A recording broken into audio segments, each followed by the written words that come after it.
Money. Money. Money. Money.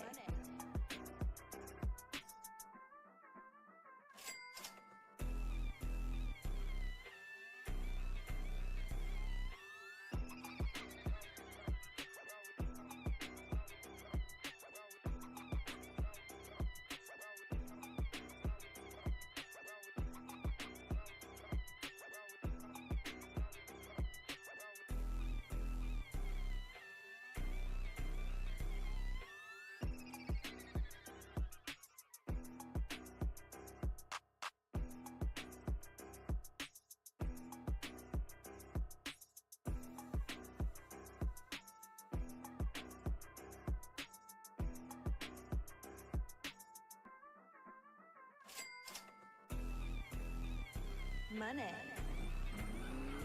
Money.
Ain't nobody really than Gorilla.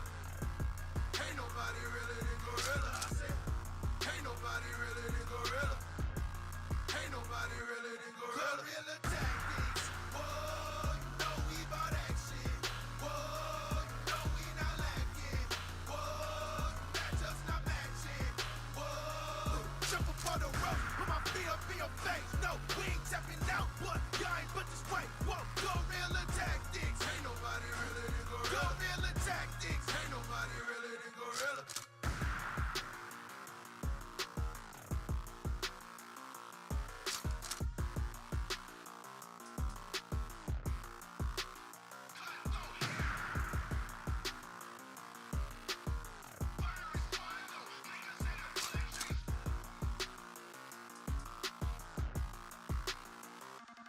Gorilla tactics. Whoa, you know we bout action. Whoa, you know we not lacking. Whoa, match us not matching. Whoa, jump up on the rope, put my feet up in your face. No, we ain't tapping out, but y'all ain't but this way. Whoa, Gorilla tactics. Ain't nobody really than Gorilla. Gorilla tactics. Ain't nobody really than Gorilla.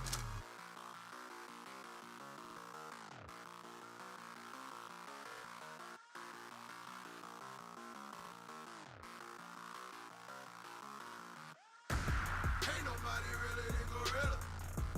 Ain't nobody really than Gorilla. I said, ain't nobody really than Gorilla. Ain't nobody really than Gorilla. I said, ain't nobody really than Gorilla. Ain't nobody really than Gorilla. I said, ain't nobody really than Gorilla. Ain't nobody really than Gorilla. Gorilla tactics. Whoa, you know we bout action.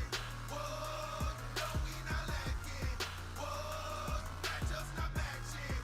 Whoa, jump up on the rope, put my feet up in your face. No, we ain't tapping out, but y'all ain't but this way. Whoa, Gorilla tactics. Ain't nobody really than Gorilla. Gorilla tactics. Ain't nobody really than Gorilla.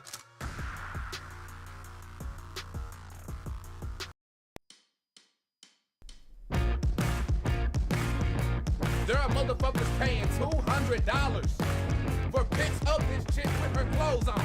Yes, running up that motherfucking bag.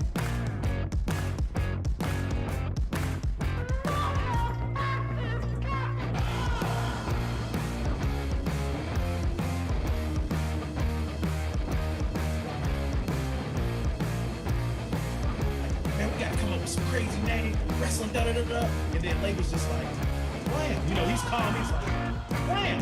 Wham it is, nigga. This is it.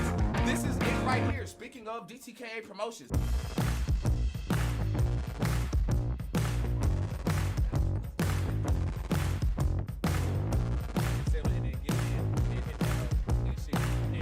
Man, how the fuck you do that?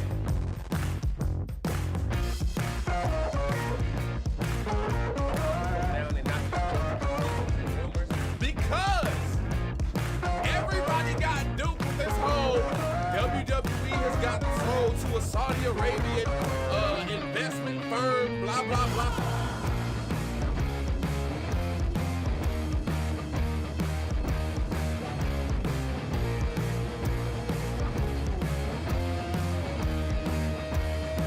Warpath says Scott Wayne gets his sauce from New York City.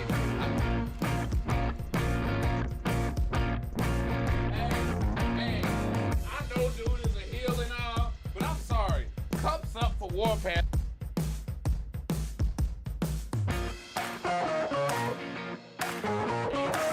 Super big motherfucker, man.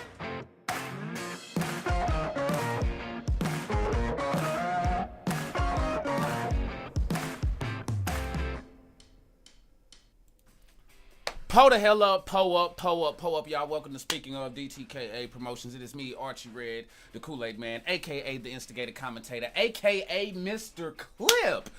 And as always, we have a banger of a fucking show for y'all tonight. And this one is going to be a bit different. For first off, we're going to talk about Dark Side of the Ring, y'all. I'm kind of ashamed of myself because I was actually late on this one, and this is a show that I'm a big fan of, like, been a fan of it, but like before the shit even came out.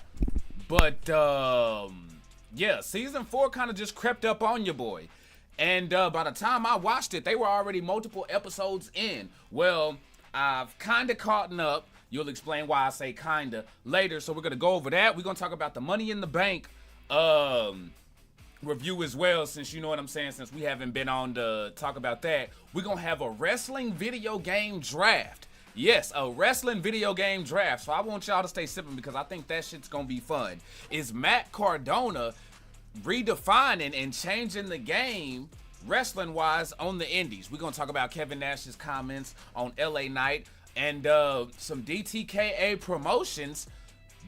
Basically, news announcements. I don't really know where to go with this because I don't really want to sound like Tony Khan and things like that on y'all.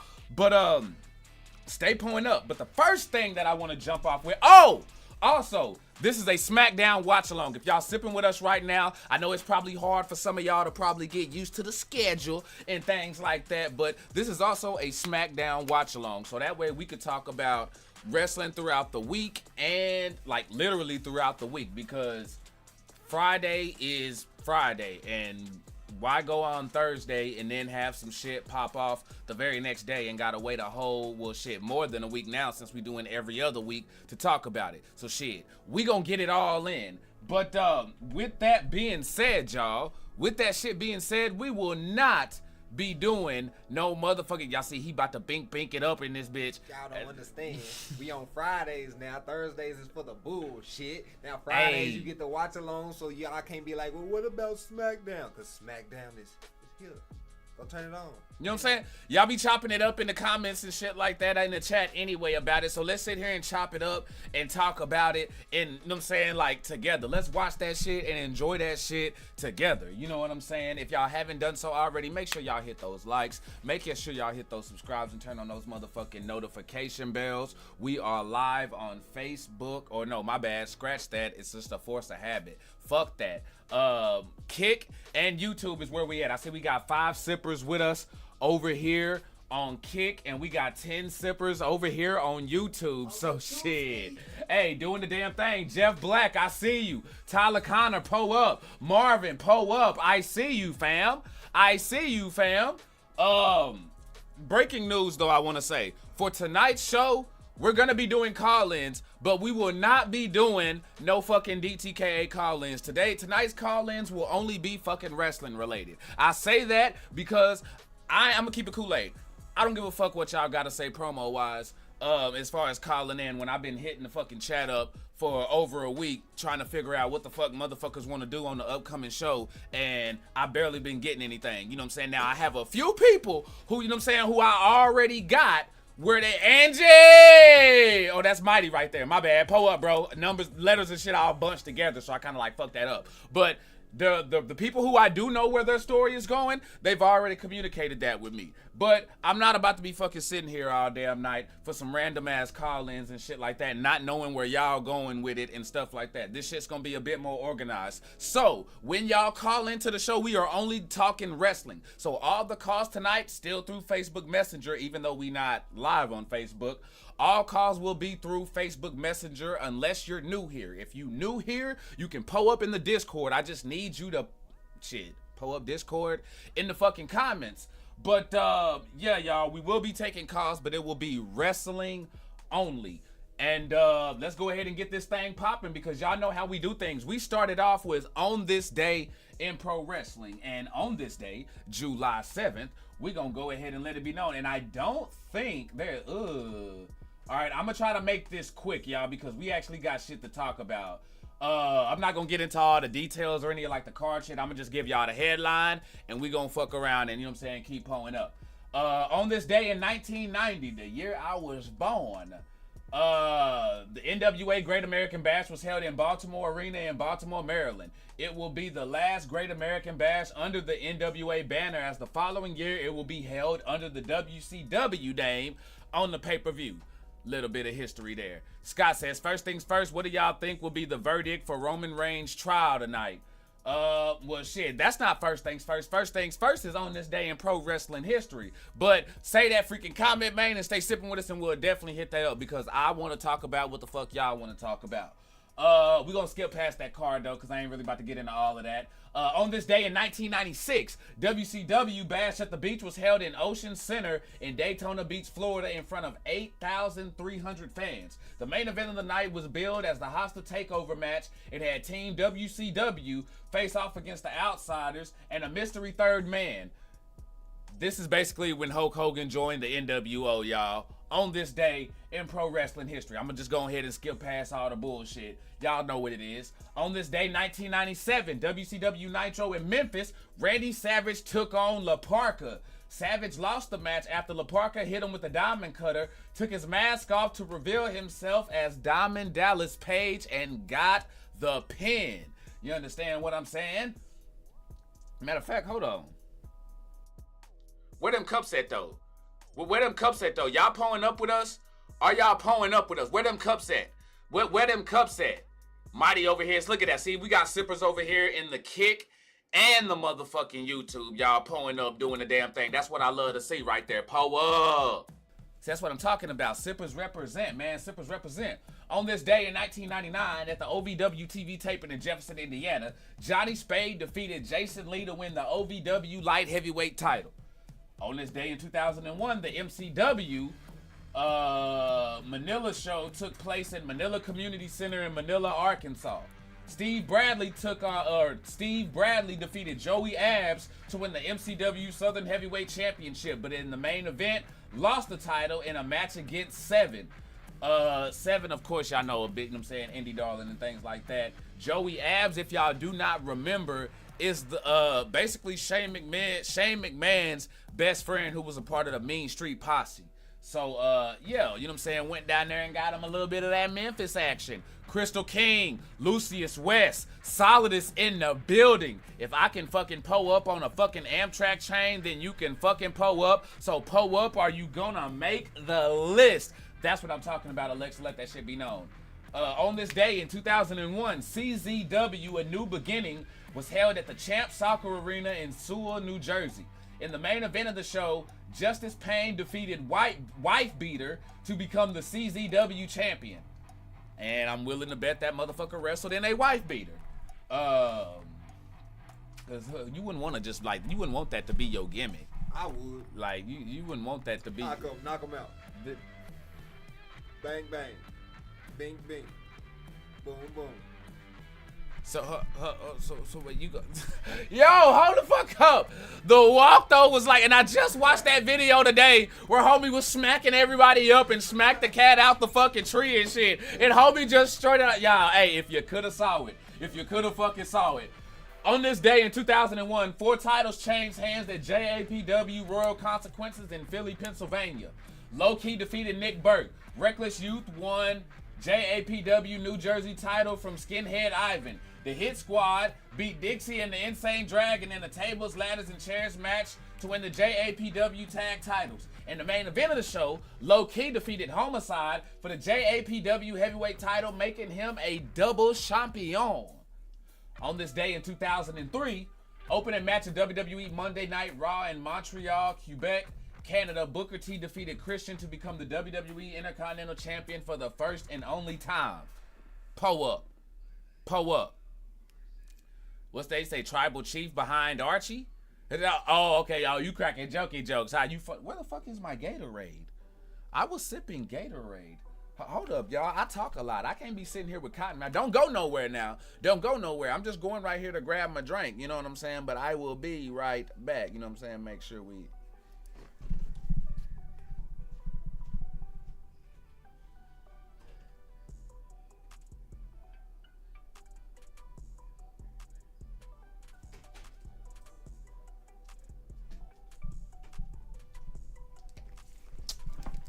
All right, there we go.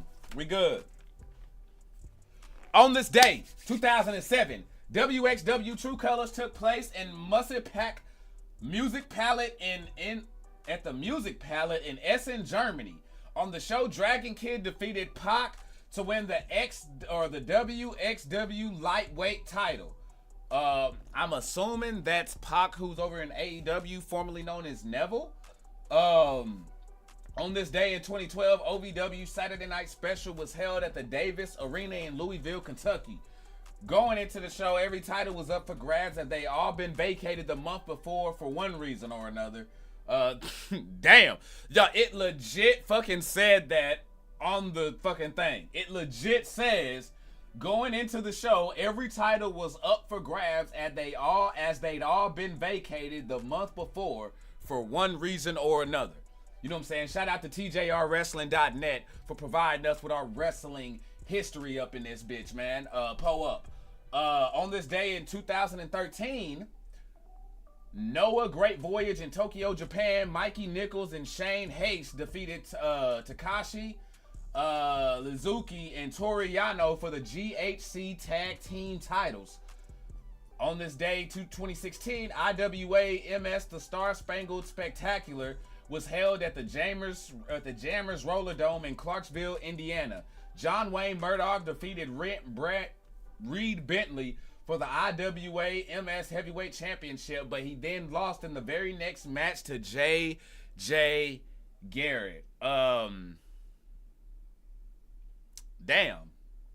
I don't know. That was just weird, as that name was kind of relatively close to Jason Garrett. Just brought up some painful memories as a Cowboys fan, but we're not even gonna go there. Mighty said sip and dip. Alexa can pull up on Amtrak but can't cash in the Kool-Aid pack. Damn! Warpath going in. That boy sound like a Vince move. For OVW, I don't know. I think that was a Cornette and them down there doing whatever the fuck. You know what I'm saying? Let's see. On this day in 2017, SummerSlam Heatwave Tour, AJ Styles beat Kevin Owens at Madison Square Garden in New York to become the United States champion. Also in 2017, IWA MS in Memory of Madison was held in Jefferson, Indiana. On the show, the Rejects, John Wayne Murdoch and Reed Bentley, who, as y'all saw or we went over a year before, was actually going up against each other, defeated the Forgotten, that is Aiden Blackheart and Justin Storm, to win the IWA MS Tag Team titles. 2017 was popping. WCPW loaded in Manchester, England, War Machine, Hanson and Raymond Rowe, that would be the Viking Raiders, who are in WWE right now, became the WCPW Tag Team title holders after beating the Swords of Essex, Scott Wainwright and Will Ospreay. Okay, so damn, they actually got some motherfucking they're actually putting in some motherfucking work right before they got here to WWE and hitting NXT and shit. On this day in 2017 as well, Chuck Taylor defeated ZSJ, that is Zack Sabre Jr. for you motherfuckers who don't know, you uncultured swine.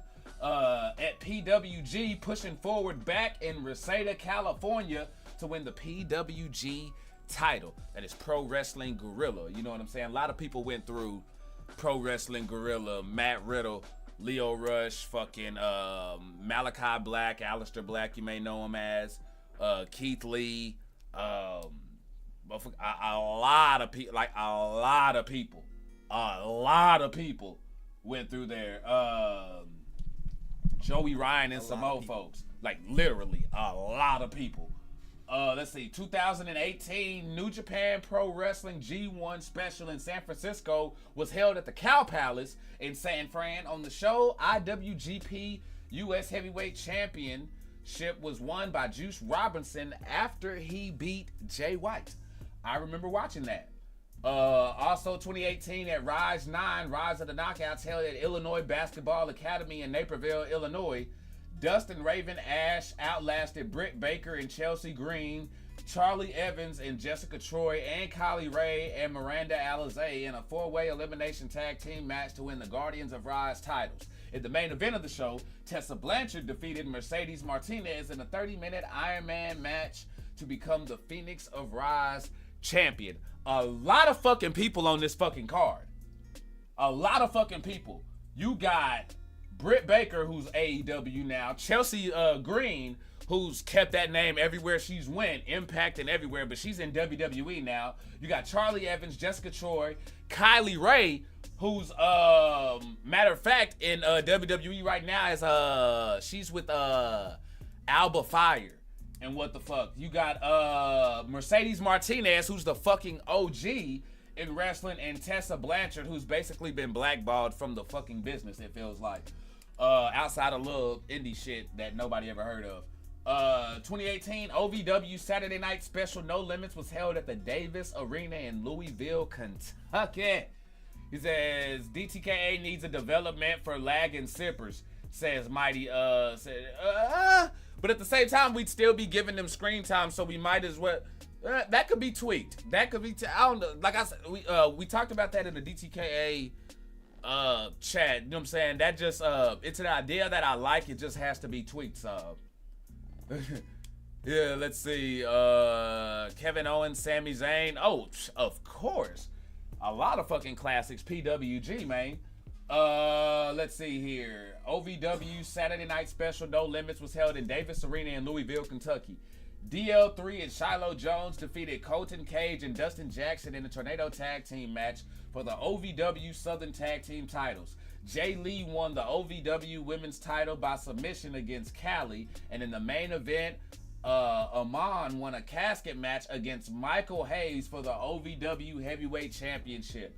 Yes, y'all heard me. I said that fucking correctly. Michael P.S. Hayes. Dude. You know what I'm saying? Bad Street, Atlanta, GA. Dude. Bad Street in the whole USA. You know who the fuck it is. You know what I'm saying? Motherfucker who makes money for that motherfucking company. Fuck you do. Let's see. On this day, 2019 Impact Wrestling Slammiversary, that looks like 27 to me in Roman numerals, was held at the Southside Ballroom in Dallas, Texas. Actually, you know what? I was actually right next door to this because the night that this happened, or the weekend that this happened, I actually went to the NXT house show with I think like it was Matt Riddle, Keith Lee, Street Profits were there. Raquel Gonzalez was there before she got her gimmick changed now. A lot of fucking people was there. Kaden Carter was there before she had switched her name because she was going by Lacey Carter, I believe, at the time. Let's see. Man, a lot of people on that fucking match, though. And really, that's it. I'm not going to go down the card, but notable wrestling birthdays on this day. Oleg the Usurper, born on this day, 1988. Burn 4, born on this day, 1987. Alan Funk, born on this day, 1971. Smasher Sloan, born on this day, 1950. 35. Yes, y'all. So that's basically all we have for on this day in pro wrestling history.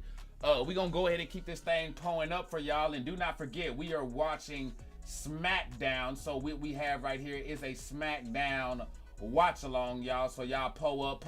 Looks like the Usos in the ring. Usos in the ring, y'all. That is how we rockin'. How is everybody doing? How in the hell is everybody doing out there? For real. And when I say for real, I mean for real. Because I'm feeling good. If y'all just now sipping with us right now, remember that we will not be taking DTKA calls tonight. We will only be taking wrestling calls. So if you want to call into the show, all you got to do is hit up the queue on the inbox the same way we always do. And then guess what? We got you. I know I'm probably doing this nonchalantly and y'all wouldn't have even noticed it had I not said something, but I am just adjusting the thumbnail for us here. So let's go ahead and pull that up right there. Boom, just like that there.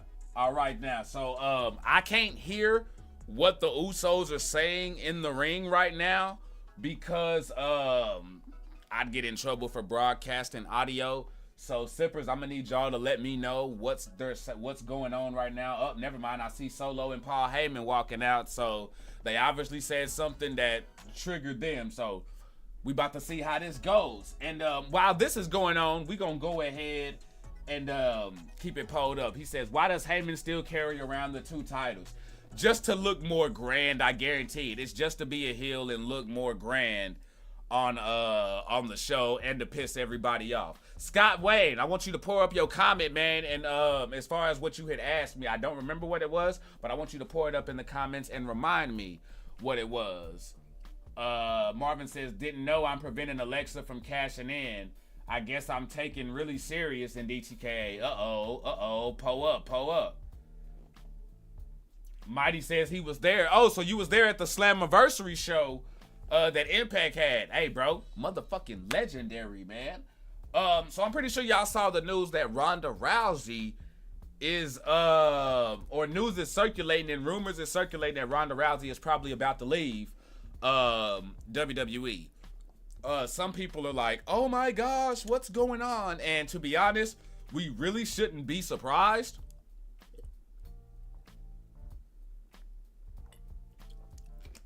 Because she was only on a 3-year contract. And that contract had halted when she stepped away. So Shayna Baszler doing what she did at Money in the Bank, all of that makes sense. You know what I'm saying? Especially with the kid and what she's doing off of streaming and shit like that. Like, I don't know if y'all realize this, but there are a lot of people in wrestling who stream and make a shit ton. The chick who used to be in Shayna Baszler's grew, Jessica something or Jasmine, whatever her name was, is basically streaming full time and, you know what I'm saying, doing her damn thing off of that. I think Adam Cole still streams. Zelina Vega streams and does her Twitch thing. So like, there's a lot of people who is making chochos off this shit. Oh, green shirt at the fucking oh, okay. Well, no, I mean, I see him, but I don't see. Oh, never mind. I see green shirt. I was looking around. I thought you meant the guy with his arm up. I'm like, wait a minute, that's not green shirt. Uh-oh. Now, Solo looking like he about ready. He's standing there in front of his bros. Scott says, what do you think will be the verdict of the trial of Roman Reigns tonight? I honestly don't know, bro. I honestly don't know. Oh, now we got look like we got Roman Reigns pulling up, y'all, coming up out here in this bitch. He says, nothing new there. I think she going back to UFC.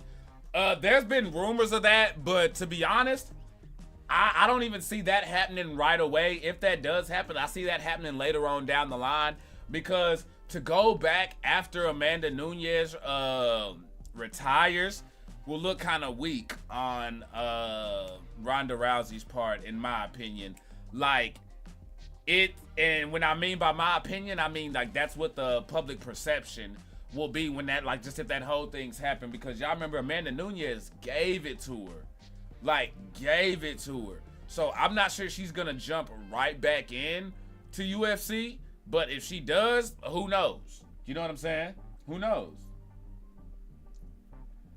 Roman standing up at the top of the ramp and shit. Oh yeah, he looking like he done been beat. That man, look, he looks like a man who has been beaten. That's how you sell it though, bro. That's how you sell it though, bro.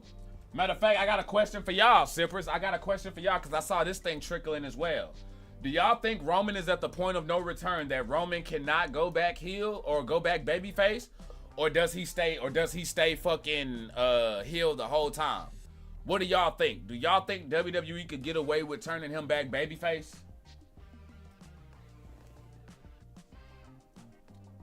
Oh, look at Paul. Paul just selling it. And I will say this as far as a critique for WWE as well. They need to fucking, if they're gonna be redoing these belts the way that they're doing, I would like them to actually fully change the design instead of just changing the color in the back of it. You know what I'm saying? And it's like, I like the gold one, don't get me wrong. I love the designs.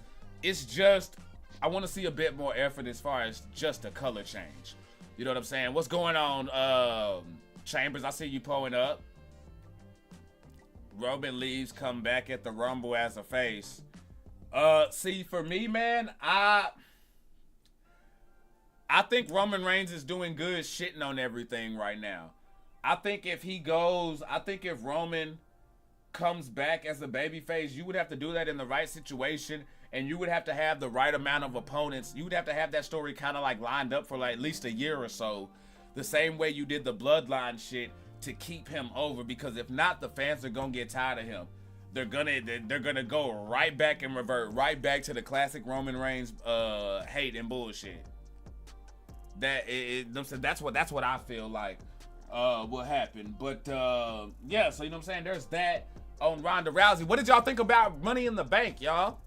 Let's go ahead and talk about it. What would y'all give it on a scale of 1 to 10? What would y'all give Money in the Bank? For me, I would give Money in the Bank a good 7.5.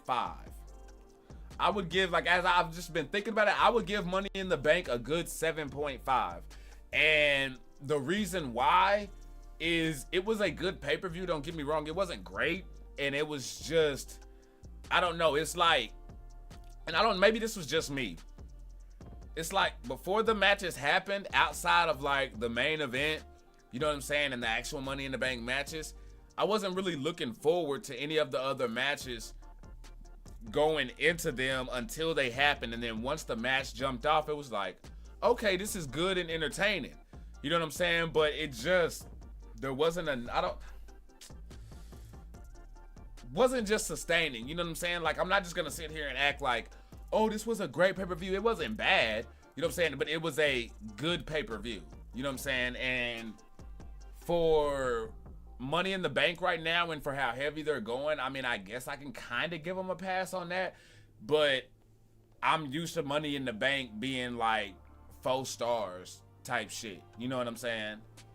That's how I really feel. 8. All right, why you feel like an 8? Because I feel like an 8 is too high. I feel like when you get to 8 to 10, you start getting into great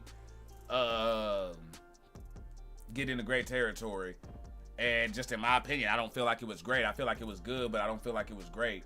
Lucia say the best part was the ring announcer mess up. Oh, you talking about when Bayley came out and announced her as part of the Judgment Day? She said that shit confidently. But hey, even the best gonna fuck up though. The best gonna fuck up. Oh, they bringing back Saturday night's main event next Friday, July 14th. Okay, pull up then. Pull up. Saturday night's main event. He says tough behind the keyboard, besides was hostility is Rambo want to gang up. Oh damn, Blade Inc. and Mighty going at it into. That's what I love to see. Pull up, y'all. Pull up. We got Kick popping. We got YouTube popping, y'all. I love this shit. Let's keep it rolling. He says I did like EO getting the Money in the Bank. I like how she climbed over Bayley to get the bitch though. That's what I love. I loved how she climbed over Bayley to get that shit. I mean, that's that Japan disrespect. You know what I'm saying? That's that Japan disrespect, and I fucked with it. Let's see. I rocked with it, but Bailey is a pro though. She didn't even sell it. She just kept going doing her thing. I mean, she's a heel anyway, so you could easily turn that slip on the announcement side into something. But as good as she is and how great as she's been, that just lets you know, man, anybody can mess up on any given day. On any given day, anybody can mess up, because I feel like the ring announcer that we have right now, I forget what her name is, but I feel like she's one of, if not the best ring announcer that we've ever had in wrestling. And I say that because the way she announces each character, it's like she has a unique special way for each name that she says. You know what I'm saying? She ain't scared to let that bass out. You know what I'm saying? She put some attitude and some flavor behind it. You know what I'm saying? Some true character. And I'm not living a prisoner in the moment. I know about the Howard Finkles and the Lillian Garcias and shit like that. Like, trust me, I understand. But yes, better than Lillian Garcia. Lillian Garcia was not that good. I mean, she was okay, but Lillian wasn't really all that. You know what I'm saying? To be honest with you, if I'm keeping it Kool-Aid, Lillian really wasn't all that. It says Priest does deserve to win Money in the Bank. Oh no, for sure. I definitely agree on that. Priest deserved to win it. But yes, the chick we got right now, 10 times better than Lillian Garcia. You know what I'm saying? And I don't mean to like knock her or anything like that, but yeah, she's much better than Lillian Garcia, for sure. Like, for sure. But yeah, I thought it was good though. I really did. I thought it was good. Let's go ahead. If y'all want to pull up and talk wrestling with your boy real quick, now I'm gonna go ahead and open up the Kool-Aid hotline. So go ahead and pull up. Remember, we will not be cutting DTKA promos or nothing like that.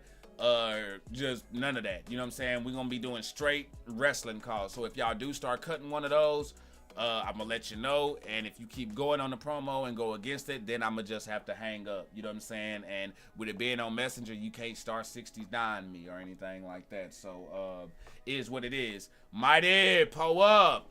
Anthony Antone, what is good?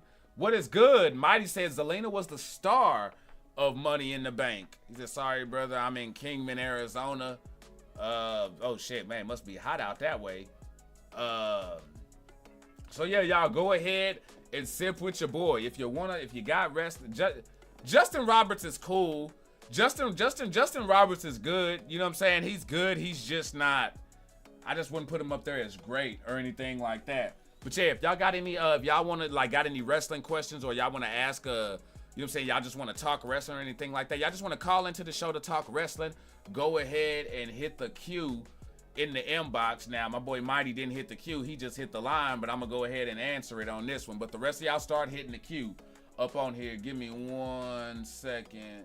Make sure we good. Pull up. You alive on Speaking of DTKA Promotions with Archie Red, a.k.a. the Kool-Aid Man, a.k.a. the Instigator Commentator, a.k.a. Mr. Clill.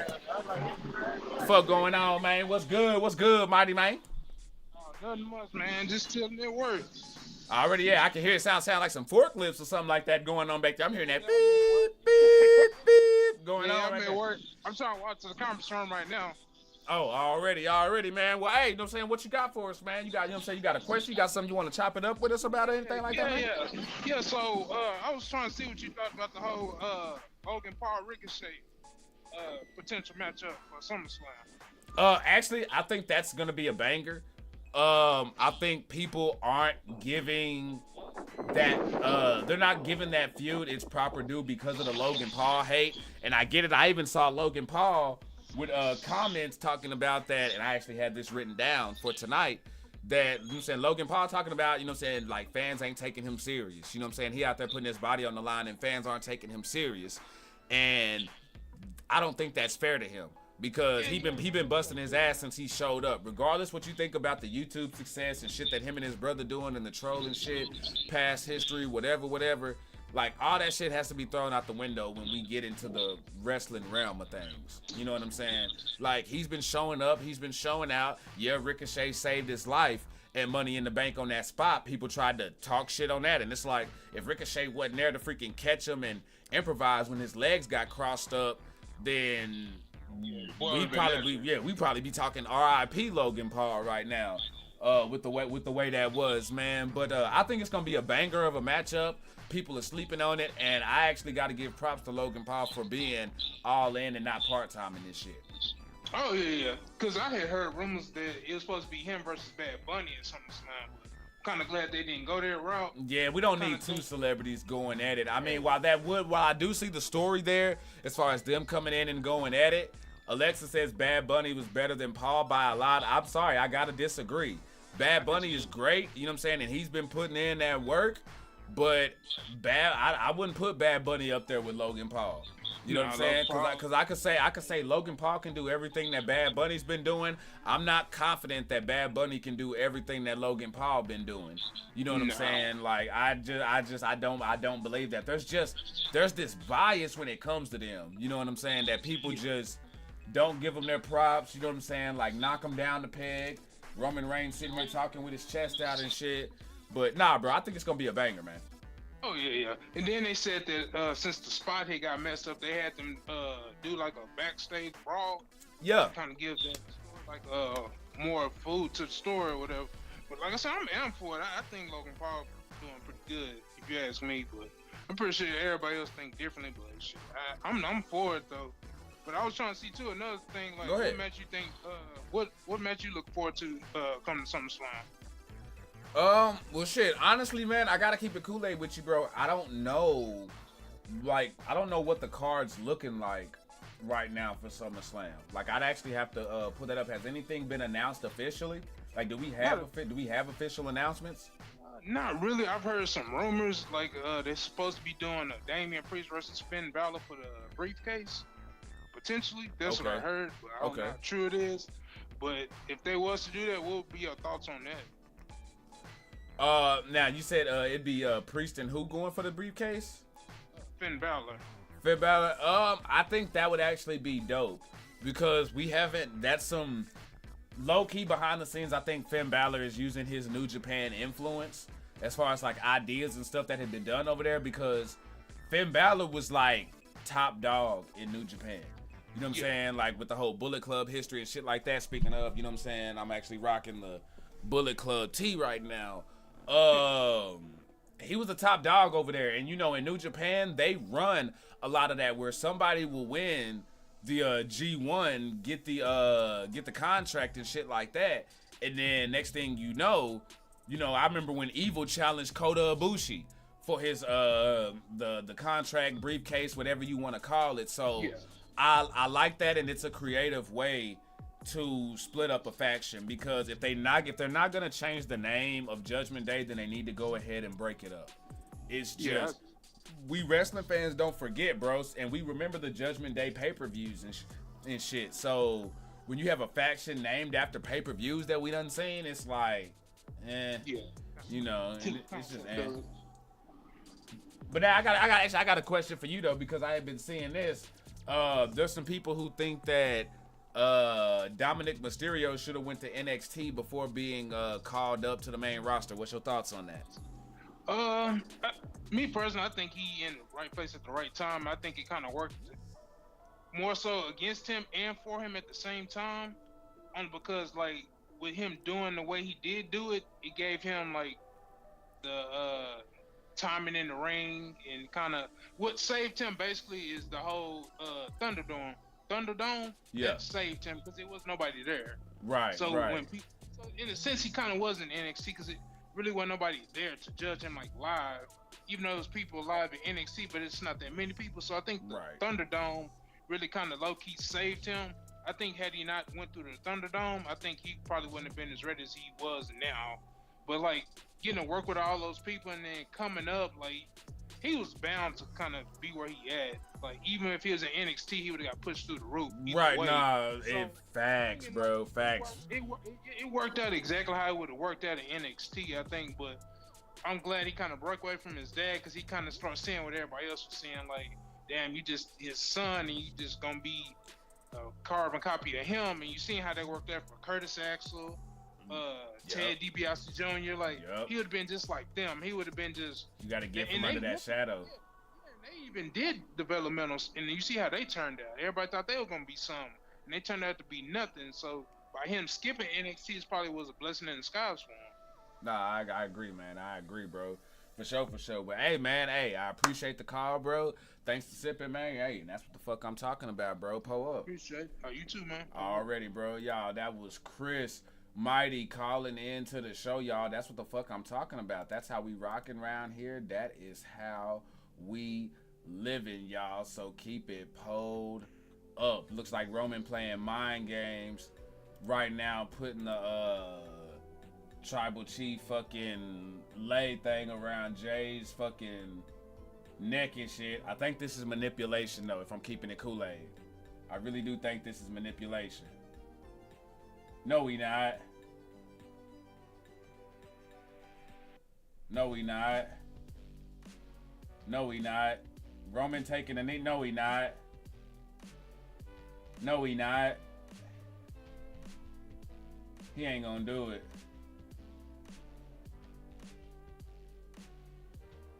He ain't gonna do it.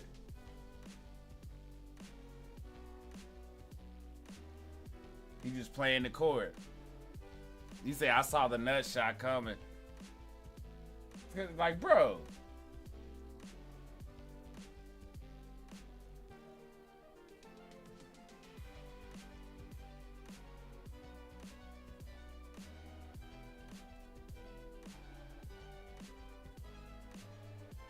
Yeah, you can see that. You could have saw that coming from a mile away, though. Could have saw that one. Could have saw that one coming from a mile away, though. Now Jimmy over there stomping him. Jimmy stomping. Now Solo done pulled up. Man, say, what's gonna happen? Uh-oh, Solo looking at it though. Solo looking at it though.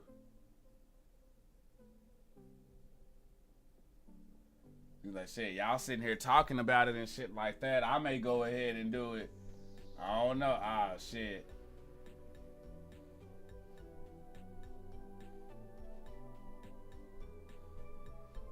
That boy going crazy. What he gonna do with it though? That's what I want to know. That's what I want to know. What he gonna? But see, I'm on a delay though. Mine's is on a delay right now. So, you know what I'm saying? I'm probably catching it at a different time, like it's live, but I'm definitely getting a delay from the rest of y'all.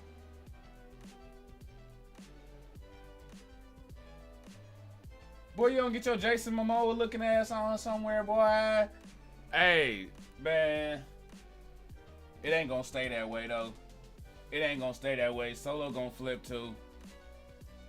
Solo gonna flip, too, eventually. For sure, for sure.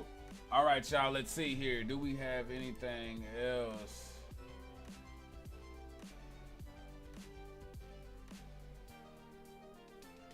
See if we got any more cards. Nope, don't have any more. All right, then, bet. Shit, we will keep this motherfucker pulled up then. Let's go. Ain't no trial of shit. Ain't no the hell no, Alexa. Don't throw me up in that bitch. Oh shit, he done got dropped. He done got dropped. Hell no, they ain't put. Damn! Cleaned him up with one. Like with Solo, you can't just be sitting around letting your bros get freaking thrown around like that. Freaking Paul Heyman look like he about to cry. Another question I want to bring up to y'all. Let's go ahead and keep it pulled up though, y'all. Is Matt Cardona redefining wrestling on the indie scenes right now? That's a legit question. And I want to know y'all's thoughts on this. How do y'all feel about what Matt Cardona is doing on the indie circuit right now? You know what I'm saying? Given his whole career. Like how y'all feel? How do y'all feel about that? Because I already got my take on this, but I want to ask y'all. Is he redefining wrestling on the indies? Pull up and let me know. Same thing Nakamura did at WrestleMania 34. He says, you know damn well they done this already when they were kids in the living room. Nah, real shit, Marvin. Real shit, Marvin. They already knew what was up. Oh, now they giving him the... Uh-oh.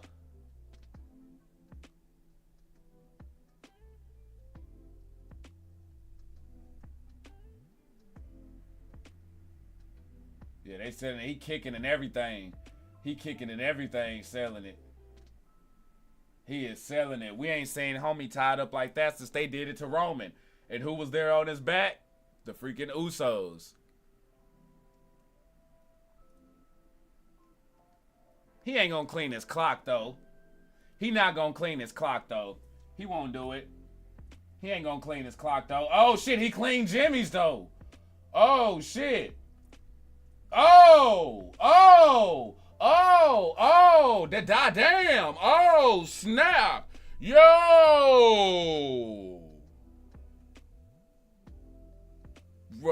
Repeated freaking belt shots to the face on yo.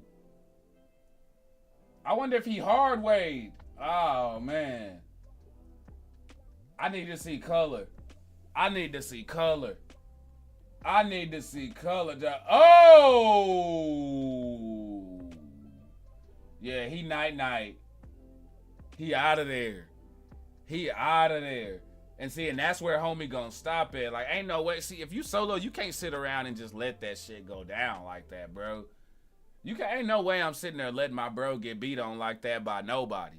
Like, by nobody. I don't give a fuck who it is, bro. I don't give a fuck if it's cousin, uncle, you know what I'm saying, pops, anybody. Like, I don't give a damn, bro. Ain't nobody, but I ain't just about to sit there and let my bro get his ass whooped like that. I don't care if we just got done getting into an argument and fighting our damn self. You damn right. I'm about to switch and dive on your ass. Like, hell nah, bro. This is fucking assault. This is a case, fam. Lucius say, I'm loving it. Butler says he's been killing it in the indies. I agree, man. But like, we've seen a lot of people kill it on the indies and be indie darlings. You know, Kevin Owens was an indie darling. Cody Rhodes was an indie darling. Kenny Omega was an indie darling. Fucking AJ Styles and Finn were indie darlings. And let's just go ahead and shit, I'll talk about it right here. The thing is, it's like, look at that though. Like, dude is holding belts all over the fucking place. Like, everywhere he goes, he's holding gold. And the thing is he's doing it in a way, I feel like he's doing it in a way that we really haven't truly seen before. The way he's legit just touring around, and like, he's not just over. Like, he's over when he goes over and doing this shit. He's entertaining. He has the charisma. He has the wrestling skills. He's out here doing hardcore shit. Like, he just had a match with Bully Ray Dudley, getting put through freaking tables and shit. Y'all seen this man get busted up doing the GCW shit, just all over the damn place. He's all over the place. And when you think about where he started, as far as doing things online on the internet, trying to get signed to WWE, then boom, he gets on and comes in with the woo woo woo and all of that. Like, kind of, you know what I'm saying, got like a little mini push, but had hit his ceiling, and then him and Kurt Hawkins had linked up, you know what I'm saying, and it just, he ended up being real mid. Well, now he's went over to the indie scene, and he's really fucking, like, he's done what Cody Rhodes has done, and what we've seen from so many others who were in the E and had to leave and go do some shit and prove to you that they were a big deal and they deserve to be pushed, and then they gonna come back around and just be ultra mega stars. He will be back in the E, trust me. Trust me, Matt Cardona will be back in the E and will be bigger than, you know what? I can see him being an opponent for Cody Rhodes in WWE when he gets back. I could definitely see that. He says, don't know if Matt would make it though. He said, no, I think he could. I think he could. With him, the thing is though, is with him, you can't give him bullshit storylines. You know what I'm saying? Like, you're gonna have to take shit serious, even while being entertaining. You know what I'm saying? Like, you don't be giving him we don't need to see Matt Cardona in a fucking Bobby Lashley, Lana Rusev wedding situation and shit. You know what I'm saying? Like, miss me with that corny bullshit. You know what I'm saying? Like, let him show his fucking skills and what he been doing. You know what I'm saying? Like, do what the fuck's been working on the indie scene. That's all you gotta do. That's all you gotta do. You know what I'm saying? Bring him back. and have him do what the fuck he been doing on the indie scene. Angie, what's good? Like, bro, you see what I'm saying? Like, those goofy ass fucking stories, bro. Like, get that man something for real. Get that, like, for real. Like, I'm saying, leave some meat on the damn bone. Pull up. For sure, for sure. But, y'all, that's my thoughts on my man Matt Cardona. Now, up next, what I have for y'all would be, Actually, let me get these out right here. Boom. All right, so we can just rock like that for right now then. Quick topic. 5 who can bounce back in the WWE and 5 who cannot. Now, this isn't my list. This is just a list that somebody else made. I just want to know if y'all agree or disagree. You know what I'm saying? So, yes, this is where y'all gonna pull up in the motherfucking comments. Let me get it here.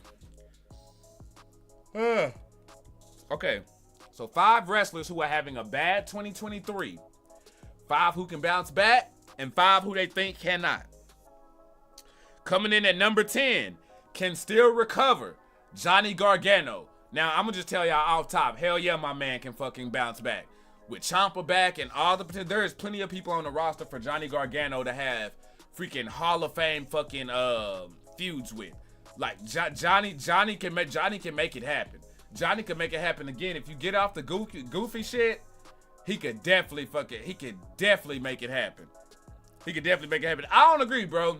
I don't see how he bland. And as far as wrestling wise in the ring, bro, like he can go. You know what I'm saying? As far as like ring work, he can go. And I mean, as far as bland wise, I don't know on that one, bro. But hey, you know what I'm saying? That's what it is. Wrestling is subjective. You know what I'm saying? We all got difference of opinions. Number 9, won't recover, Xia Li. Do y'all believe that Xia Li is gonna be able to bounce back, or do y'all think she's done for? Nah, bro, I can show you some great Johnny Gargano matches. I can show you some great Johnny Gargano matches, bro. For sure. Matter of fact, I checked. I wonder if there's a best of deal for him on Peacock. Like he got some matches. If you go into them like without a bias and you go into them objectively and open-minded, bro, and just look at the work, you know what I'm saying? Like that boy can work. He says right situation she would sign. Leo Blade says mid. The injury hurt him in my opinion. Let's see. Mid. Oh shit. Okay, so you say Xia Li is mid. Okay, for sure. And like honestly, I think that I'm gonna be real. I actually agree with that one as well. Like I think that they botched Xia Li from the jump.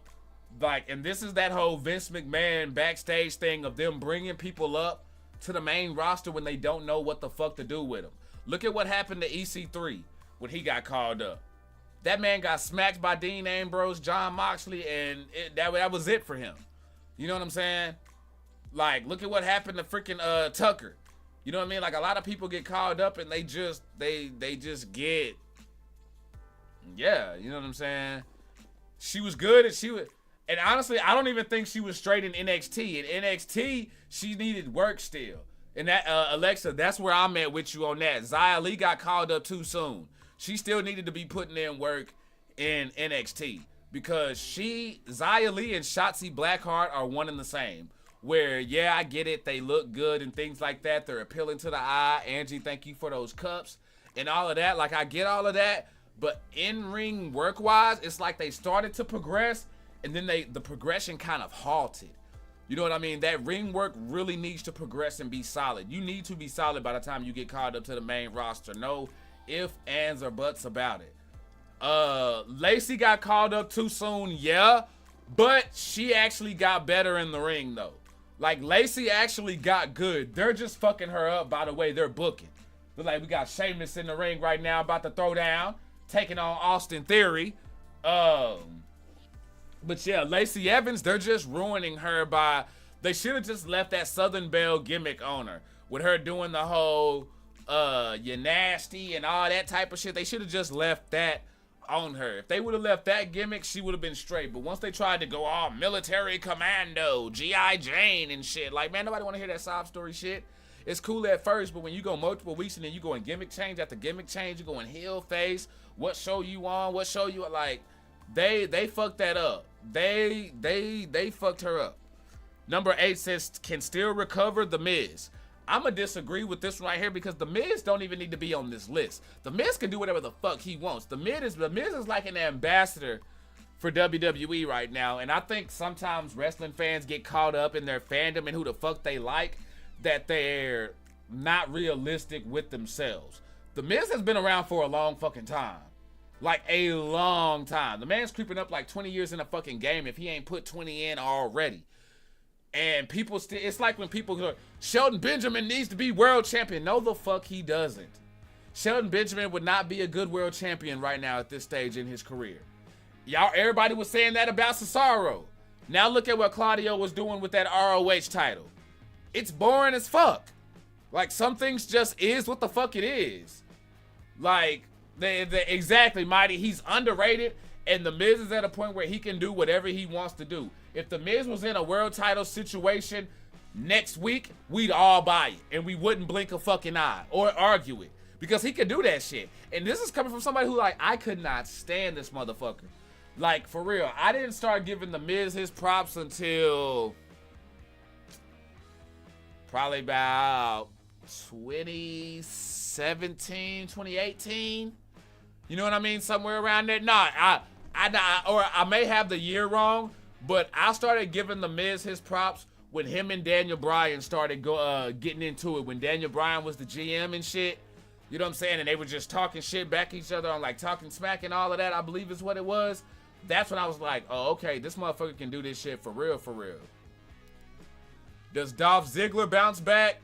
No, because Dolph Ziggler is just like Shinsuke Nakamura, Shelton Benjamin, and other guys where they're, you know what I'm saying, they've done a lot in their career right now to where they just want to show up, get a check, you know what I'm saying, not be forgotten, and put over the next generation of talent. There ain't going to be no bounce back for Dolph Ziggler. Because to be honest, people don't care about Dolph Ziggler like that.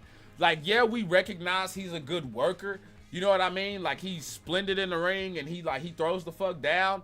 But nobody's checking for Dolph Ziggler when he, like, does anything. Like, you quickly get bored of Dolph Ziggler in storylines and shit like that. It's like you better make it a meaty ass story. Better make it a meaty ass story. Number 7 won't recover. Bray Wyatt. Do y'all think Bray Wyatt will recover, or do you think this whole Uncle Howdy and all that shit gimmick was the last straw and we've seen the last of Bray Wyatt? Pull up in the chat right now. Let me know. And while y'all do that, I'm going to sip some of this drink.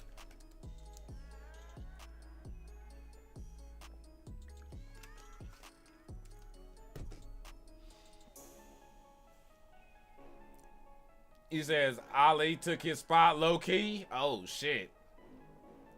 Was it? No, Kofi took his spot. It should have been me. That's who took his spot. Blake close to being done. Too many gimmicks. Never cared for Bray. He trash. Man, right. I guess so, bro. He's like just a gimmick. And do you think that's what they were doing to hide his not being able to work stuff with the gimmick? If Bray goes back to his original gimmick, he would pop again. Okay, so we got this one. Seemed like it got some sippers divided on this one. We got the Kick popping. We got Danny popping.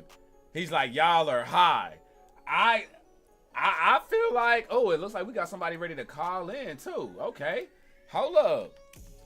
I personally feel like not only can he bounce back, but I think he can. I actually feel like he can work. I think just when you saddle him with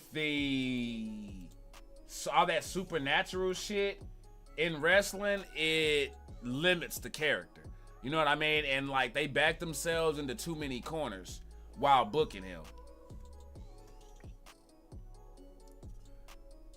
Let's see. Go up on here. Number 6. Do y'all think Karrion Kross can recover? Because according to this list, they think he can. I don't know, honestly. I'm going to keep it Kool-Aid. I don't know. Pull up. You alive on Speaking of DTKA Promotions. What flavor you sipping? Always red. Already. That's what the fuck I'm talking about. Danny, what's good, man? What's good with you? I kind of want to talk about more of what you're talking about now about Bray Wyatt. Where, I mean, I feel like he's... It's weird to say that he's close to being done since he's not exactly old, right? But I feel like it's just way too many gimmicks now. And I feel like when he first came, I feel like he should have been kind of like the successor to The Undertaker with the whole supernatural gimmick, right? Right. But, man, it's really been... with him, it's been like, you know, the gimmick... I feel like the programs leading up to, like, the match have been good, but then once it gets to the match, it's just always, like, not always, but most of the time, it's been a dud. Yeah, it's very underwhelming. It never lives up to the hype that you want when leading up to the feud. It's always just kind of meh. I'll give you that for sure. Yeah, and like when he debuted as a Fiend against Finn Balor, like I felt at least that one kind of sort of lived up to it. It was a shorter match, but I think maybe the only thing he needs to work on maybe is his in-ring style to show, you know what I mean, like that aggressiveness, maybe some, I don't know, stomps, just something to show that, just something to live up to the hype of the gimmicks, you know what I mean? Right. Instead of like, maybe there's more time put into the gimmick and the acting stuff than the actual in-ring work, maybe? Yeah, definitely. For sure. No, I could definitely see that, man. I could definitely see that. No, I bet that shit. You didn't tell no lie on that one, bro. And the other thing I want to talk about real quick is you mentioned it earlier on this day as obviously one of the biggest days in wrestling, right? Hulk Hogan becoming heel. Right. So I guess I saw on Nash's podcast that he mentioned that the match was actually supposed to continue with the referee counting, and that Hogan kind of pulled an audible and threw the ref out of the ring, and Hall just did an audible himself and made the 3 count. So I don't know. I guess just want to hear what you thought, if, like, you know, Hulk Hogan made the right move on that, if that got more heat, or if they should have just proceed with the original plan. I think that they should have stuck with the original plan, because what we saw happen with the trash throwing and all of that shit like that was gonna happen regardless. With Hulk Hogan turning heel, you were gonna get that reaction regardless. So I would have kept the match going until it got to a point, if it ever got to a point where you couldn't keep the match going because they were throwing shit in the trash. I'd have to go back because, hell, shit, who knows? I mean, maybe they started throwing trash like right a fucking way. You know what I'm saying? Because I remember when Hulk Hogan's sitting down there squatted in front of both of them, he's sitting there, you know what I'm saying, got the thumbs pointing, and shit's already being in the ring. You know what I'm saying? Freaking Kevin Nash get hit with what looked like a full damn drink that somebody just bought. They mad, because I don't care what time you go. I don't give a fuck if it was 1996 or whatever. Going to arenas to pay shit was expensive compared to what you were paying outside of that and going to the store. So for somebody to go to the concession stand, fill up a whole Dr. Pepper, Coca-Cola, whatever the fuck, and sling that bitch is something crucial. But nah, man, I really do feel like they should have went along more with the match just to add more heat, because who knows, maybe it would have gave us something to care about NWO going forward, because the hype really didn't last that long, man. Like after about that first year, NWO starts going downhill, man. And I guess my last question is more of so do you think we would have gotten, say, Austin 316, the whole Austin era without Hulk Hogan turning heel? Because I don't know, I get mixed, because I feel like Stone Cold took it to like different heights, but Hulk Hogan's heel turn is almost like a change in the timeline, right? How we do in real life with BC and AD, right? So I feel like Hogan's heel turn kind of became like the common era, you know what I mean? Like after everything, all the events that we see now, I feel like it's post Hulk Hogan turning heel, versus how different wrestling was before he turned heel. And I'm just gonna hang up and listen to your response, bro. For sure. Thanks, man. I appreciate the question. That was a good one, man. Thank you. That was Danny calling in, y'all, with some fire ass fucking questions. I'm gonna have to disagree though, as far as I do think we still would have, or not really disagree. There wasn't really nothing to disagree on. He just, you know what I'm saying, asked me my opinion. I think yes, we still would have gotten Austin 316 because ECW, even while they were doing what they were doing, ECW was still on their shit, and that's where that whole situation came from. Was from Stone Cold Steve Austin being on that ECW run and Paul Heyman letting Vince and them know, like, hey, give that man a mic, let him talk. By then, Stone Cold was already pissed off. So I do feel like we would have gotten that then, but it's easy for us to look back on history now and look at Hulk Hogan turning heel and then everything afterwards and be like, oh, that's what changed it. But me personally, I don't feel like that's what changed it, because remember before that, Diesel was throwing middle fingers. You know what I'm saying? Scott Hall showed up and got slapped by Sting and everything like that before Hulk Hogan had did that. And Eric Bischoff getting powerbombed through the stage, you know, was before Hulk Hogan. You know, the Sabu and Taz stuff and Raven and all of that. You know, so there was just a lot going on around that time. So I just with all of that, I think we still would have gotten Austin 316.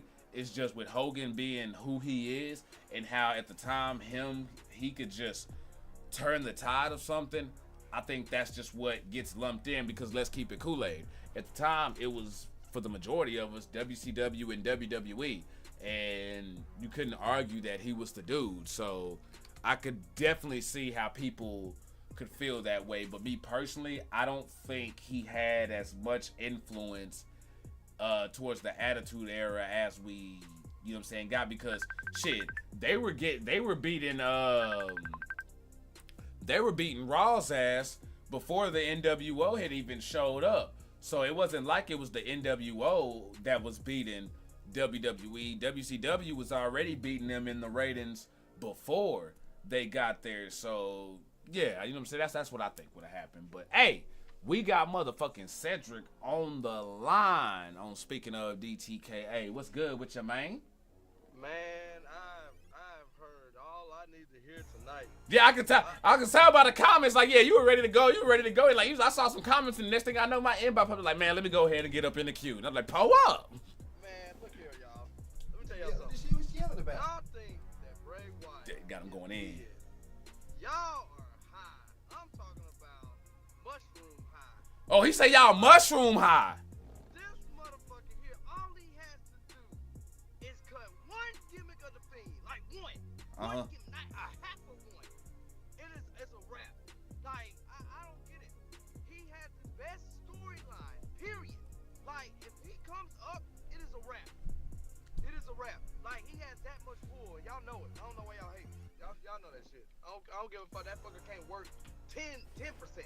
Like, his storylines are, like, really, really good. And they're better than all the shit that's going on except for the bloodline.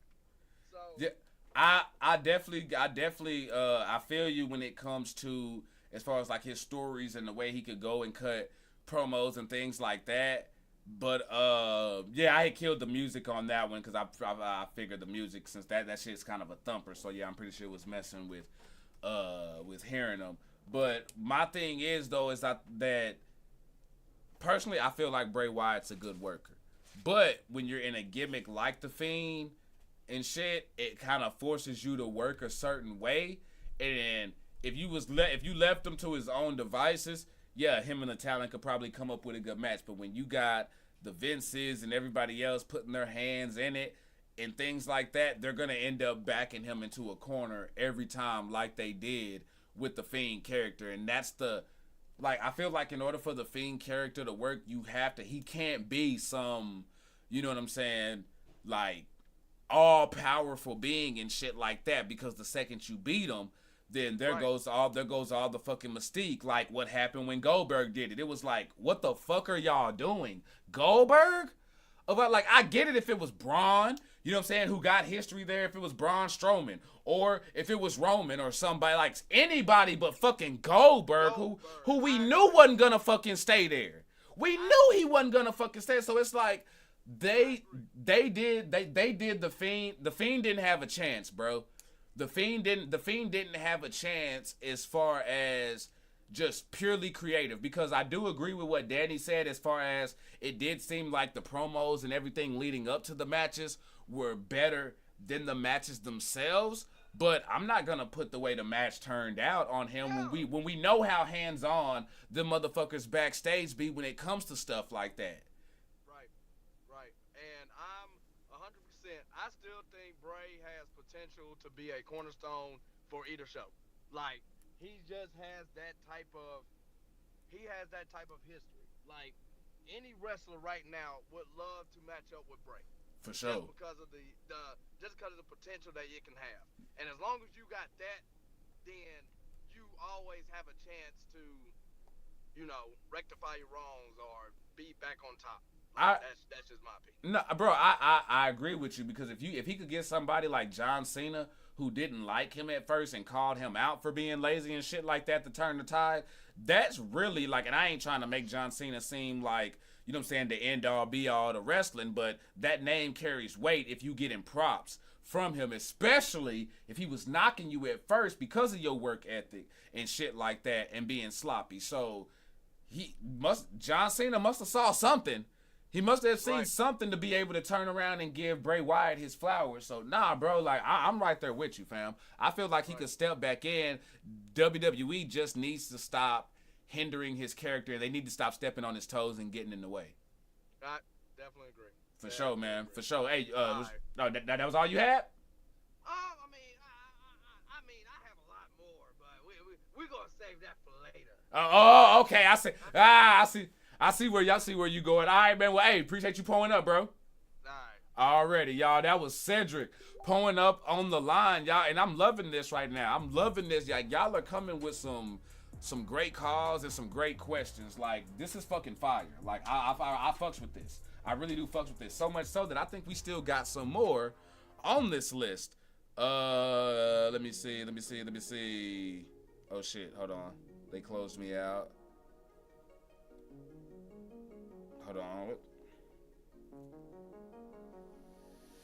Hold on, my app kind of bugged out on me. I gotta pull it back up. Damn technology. See, this is what happened when you don't leave us to just flipping the pages and shit. You know what I'm saying? Let me flip the damn page. Let's see. Okay, here we go. Got it up. Okay. So, let's see. Where did I leave off at? I said Bray Wyatt. Oh, Karrion Kross. Okay, yeah. Now, Mighty, this is where I want to get at. So, you don't like Bray Wyatt, but you're a fan of Karrion Kross, though? That one's kind of bad. That one kind of like boggles my mind a bit. I ain't gonna lie. Because, in my opinion, I feel like Karrion Kross is not a good worker. Like, I feel like he is so limited in the ring. Like, so limited in the ring. You know what I'm saying? Like, the Johnny Garganos and the people who we were talking about, like, I feel like they're more versatile when it goes there. And if you have to have the right opponent lined up with you in order to bounce back, then you won't bounce back. Because for me, when I look at this list when it comes to bouncing back, I'm looking at somebody who should be able to get in the ring and be in there with any and everybody. If you can only have like certain opponents to go against you, then there's no way you're gonna bounce back, because you're only gonna have a limited shelf life. How could I commit anything to you when you can only go up against a limited number of people, which is gonna give me a limited run? Scarlett can be my fever any day. Oh shit, okay, I see Alexa going in here. He said, oh, but he so does. Can you not recognize the highest call-in ever in just a few weeks ago? He says, it wasn't you, it was me. Oh, okay. Oh shit. Pull up then, Nick. I see you, man. I see you, bro. Pull up, yo. Hey, y'all, this is fucking lit though. Number 5, they say won't recover. Top Dollar. Do y'all believe that Top Dollar will recover? Yay or nay? Uh-oh. Uh-oh. I ain't gonna lie. I may actually have to pull up to see that. You know what I'm saying? Y'all, hey, slow down now. But no, seriously though, I want to know. Let me know. Do y'all think that Top Dollar can bounce back? Yay or nay? Do y'all think he's just... Danny says, nah. You don't think that's what... Because, like, for me, I think what's missing, I feel like Adonis and B-Fab, they can go solo. Like, if they wanted to have them all go solo, they could all go solo and, you know what I'm saying, and be great. You know what I'm saying? They all could be great individual. But when you're trying to keep them together as Hit Row is not Hit Row without Swerve. They're not the same. You know what I mean? If you keep Top Dollar working like the big guy that he is, then he's solid. You know what I'm saying? But that's what happens when you have these guys out here doing too damn much and doing what they're not supposed to be doing. You get those over the top rope situations that people been heckling them about. I believe he can and has it in him. Edge just showed back up. But I don't think it's going to happen, though. I think Top Dollar's time has, you know what I'm saying, ran out. And that sucks because I saw potential in him when he was hosting the Most Wanted Treasures and everything like that. Like, I saw real promise in him. And the dude can spit. Baron Corbin.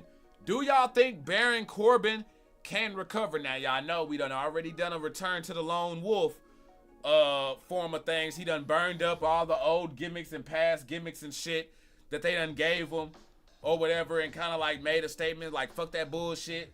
But I want to know, do y'all think Baron Corbin can bounce back? Do y'all think Baron Corbin gonna be able to bounce back with the Lone Wolf gimmick? Pull up. Leo says mid. And see, for me, I feel like my thing with Baron Corbin is the same thing I said with Lacey Evans. Should have just left his ass in the original gimmick to begin with. Because he was over at that point. When Baron Corbin had the hair and was doing the Lone Wolf gimmick and shit like that, he was over then. But now, I mean, all that shit they tried with Baron Corbin didn't work. None of that stuff worked. None of it worked. That's what I think. Number 3 won't recover. Elias. And I hate to agree on this when Chambers thinks so. Or pull up, man, for sure. Because I'm right there with you, bro. I think so too, man. I really do. This one's sad because I think Elias can bounce back. But I don't think he will given the current climate in WWE. I see in Elias what's going on with Matt Cardona right now. Like, if you was to release Elias on the indie scene, because he's already shown us in the E that he can wrestle any style with any type of opponent. He has a dope-ass fucking move set if you ain't never played with him on any of the WWE 2K games. But Elias can be taken serious. You know what I'm saying? But that's another one that I just feel like has just got done in and got done bad to where he's looked at as mid by the E and the fans. Number 2 on the list, Nikki Cross. Now they have Nikki Cross as can still recover. Do y'all believe that Nikki Cross can still recover? Yay or nay? Or do y'all think Nikki Cross is done?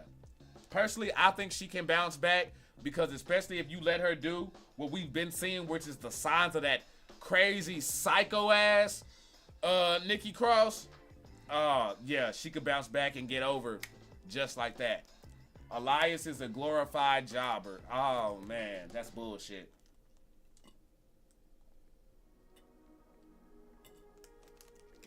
That's bullshit. But you right. You right though. You right.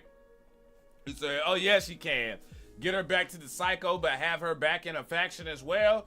See, that's the thing. Like, I think you would have to, you let her go on her psycho run, and then if you have the right faction to throw her into, you do the same thing that they did with Insanity. Eric Young and all of them. You do the exact same thing.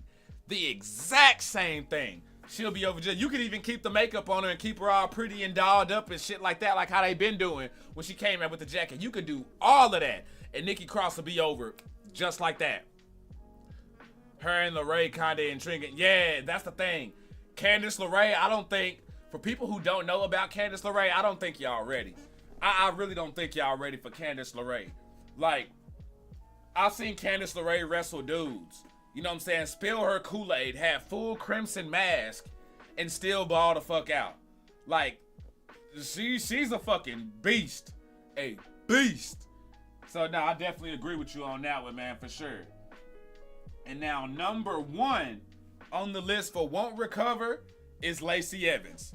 And we already talked about it. I think they've heard it to the point where now Lacey Evans has turned into like Mandy Rose 2.0 in a way, as far as like you're starting to see her, you know what I'm saying? She's posting more pictures and shit like that, kind of like OnlyFans like material and things. And I don't think she deserves that because, again, had they left her in her little Southern Belle gimmick and did her damn thing, I feel like she would have been legit because she's shown improvement.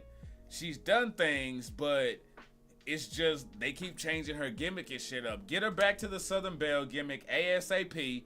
You know what I'm saying? Wrestling fans, they act like we have amnesia anyway with some of the shit that they be doing. Throw her back out there in that. In about 2 months, we'll forget about all this other shit that we've been saying and we'll be locked the fuck in, and that's all the fuck we gonna give a fuck about. So, pull the fuck up because I understand, like, she won't bounce back if they don't. I put it to you that way. If they don't put her back in her Southern Belle gimmick, she will be gone and out of the fucking company and looked at as a flop who didn't work out. The same way people looking at fucking Dana Brooke, they'll be looking at her like that. And I don't even think Dana Brooke deserves the hate that she be getting. Like, and this is what gets me. Stop, like, motherfuckers look at WWE and shit, and as soon as they see a blonde on TV, they come in with the biases. Oh, she's just a typical blonde getting a push. She's just a typical blonde getting... Dana Brooke has put that fucking work in. Dana Brooke has put that fucking work in. So all of this, oh, just the typical blonde shit, like motherfuckers, people are just judgmental as fuck. They see the blonde hair and the blue eyes and shit, and they automatically go to that weak ass scapegoat. Only going in cause she a fine white woman, that's it. Okay, so y'all didn't see the way he was freaking doing the Bianca Belair and shit up in it. So the only thing he didn't do was this. You know what I'm saying? When he talking shit. She only in there because she a fine white woman. If she wasn't a pretty blonde, she would not be working like that. I am on their side. Why? Because I don't know. Because fuck it. He needs to argue against somebody. So, yeah, nah, they right. Why? I don't know. I know he playing when he do that, but that shit is so fucking annoying. Like, bro, because like, y'all ever talk to them, and I ain't even gonna say this just hood chicks. Females do this when they talk. When females get fucking attitudes and shit like that, that's what the fuck they, and I just,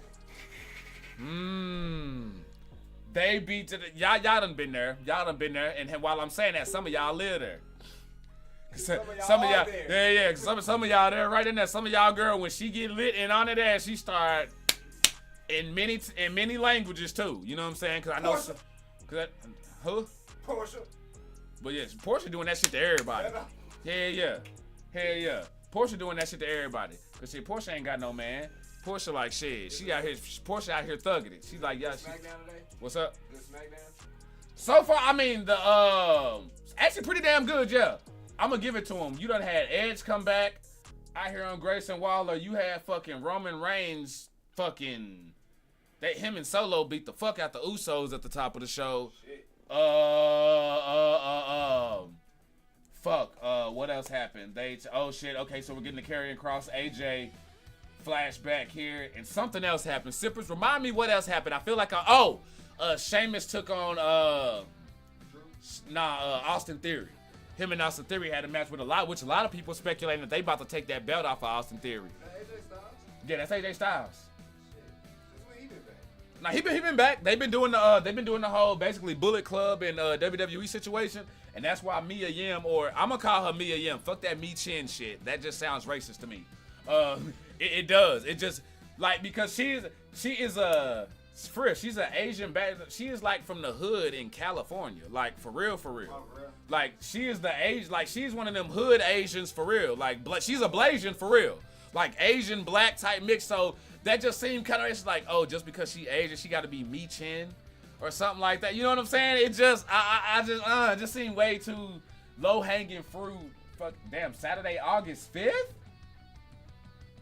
Okay, we need to start spacing shit out. They need to start spacing shit out. But like, we just had Money in the Bank. And now a month later, you giving me SummerSlam?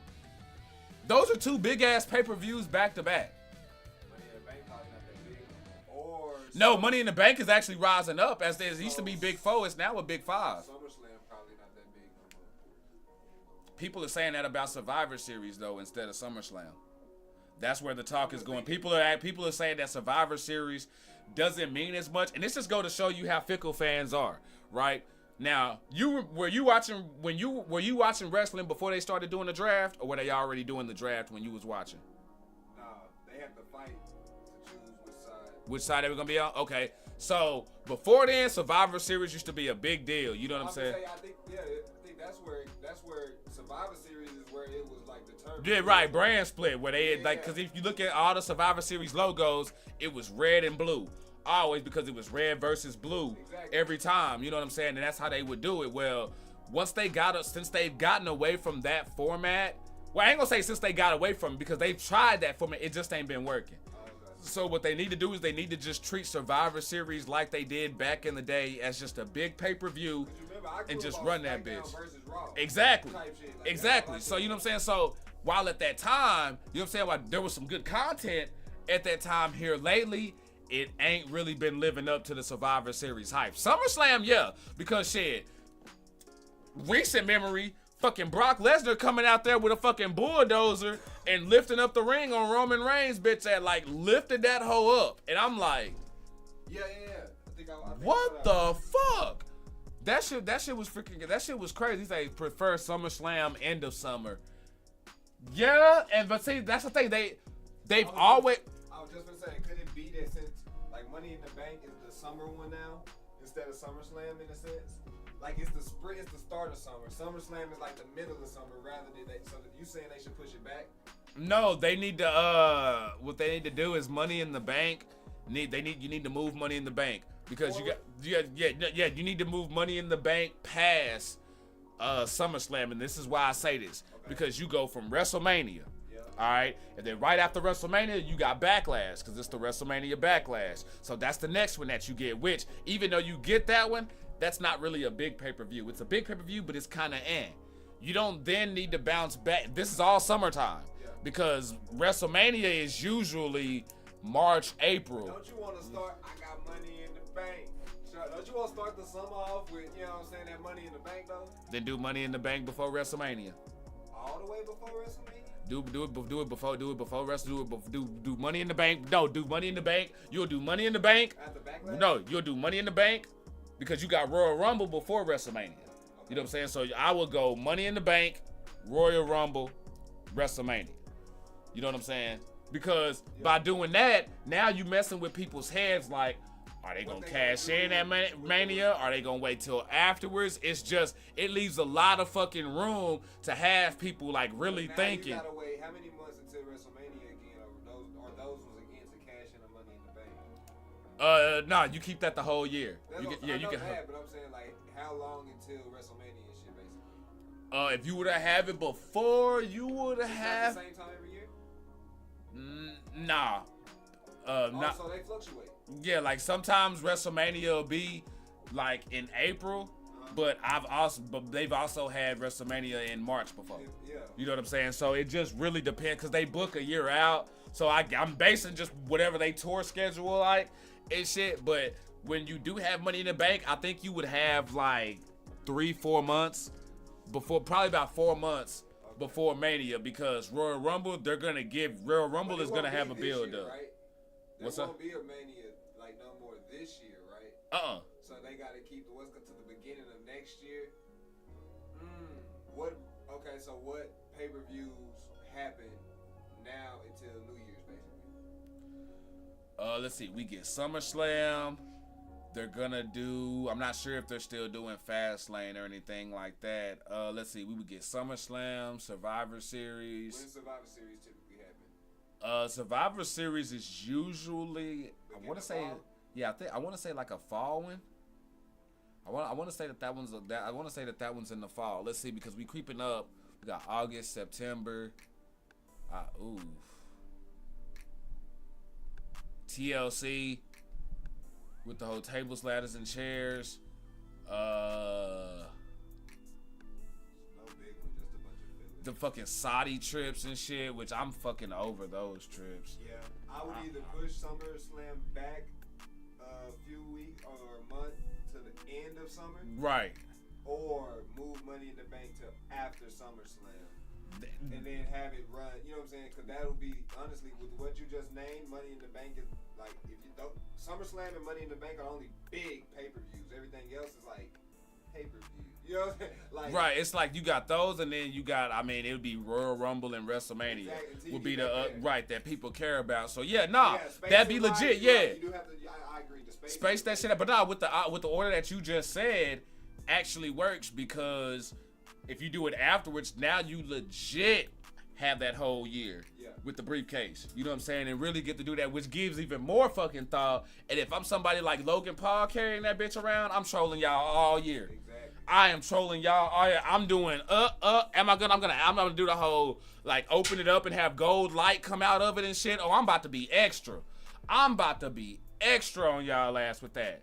He says, welcome to Tables, Ladders, and Kool-Aid. TLK just don't roll off the tongue. Yeah, that just doesn't do it for me. I don't like Tables, Ladders, and Kool-Aid. Let's just talk.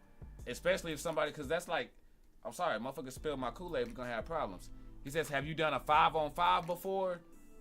I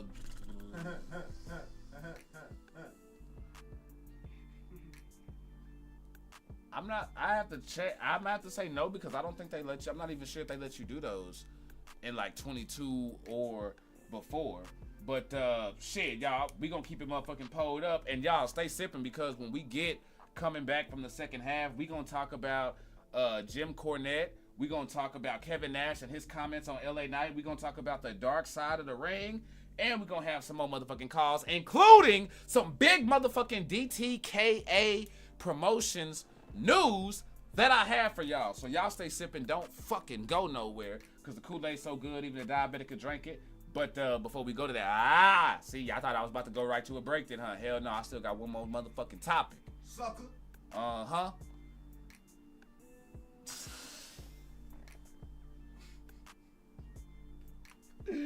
So I got lost. I got lost. Jay Cargill done with wrestling. Now, earlier we talked about Ronda Rousey possibly leaving WWE. Do y'all think that Jay Cargill is done with wrestling? There's been some, like, you know, cryptic posts and stuff like that made about how she's loving life outside the wrestling bubble. She may stay there and things like that. Personally, I feel... I say that shit too much. I need to find another word.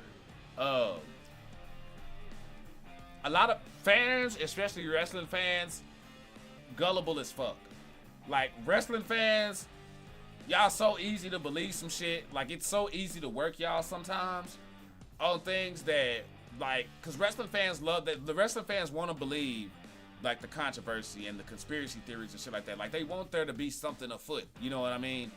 And I feel that while she said that, yeah, I think this is just her way of enjoying her vacation and time away from wrestling.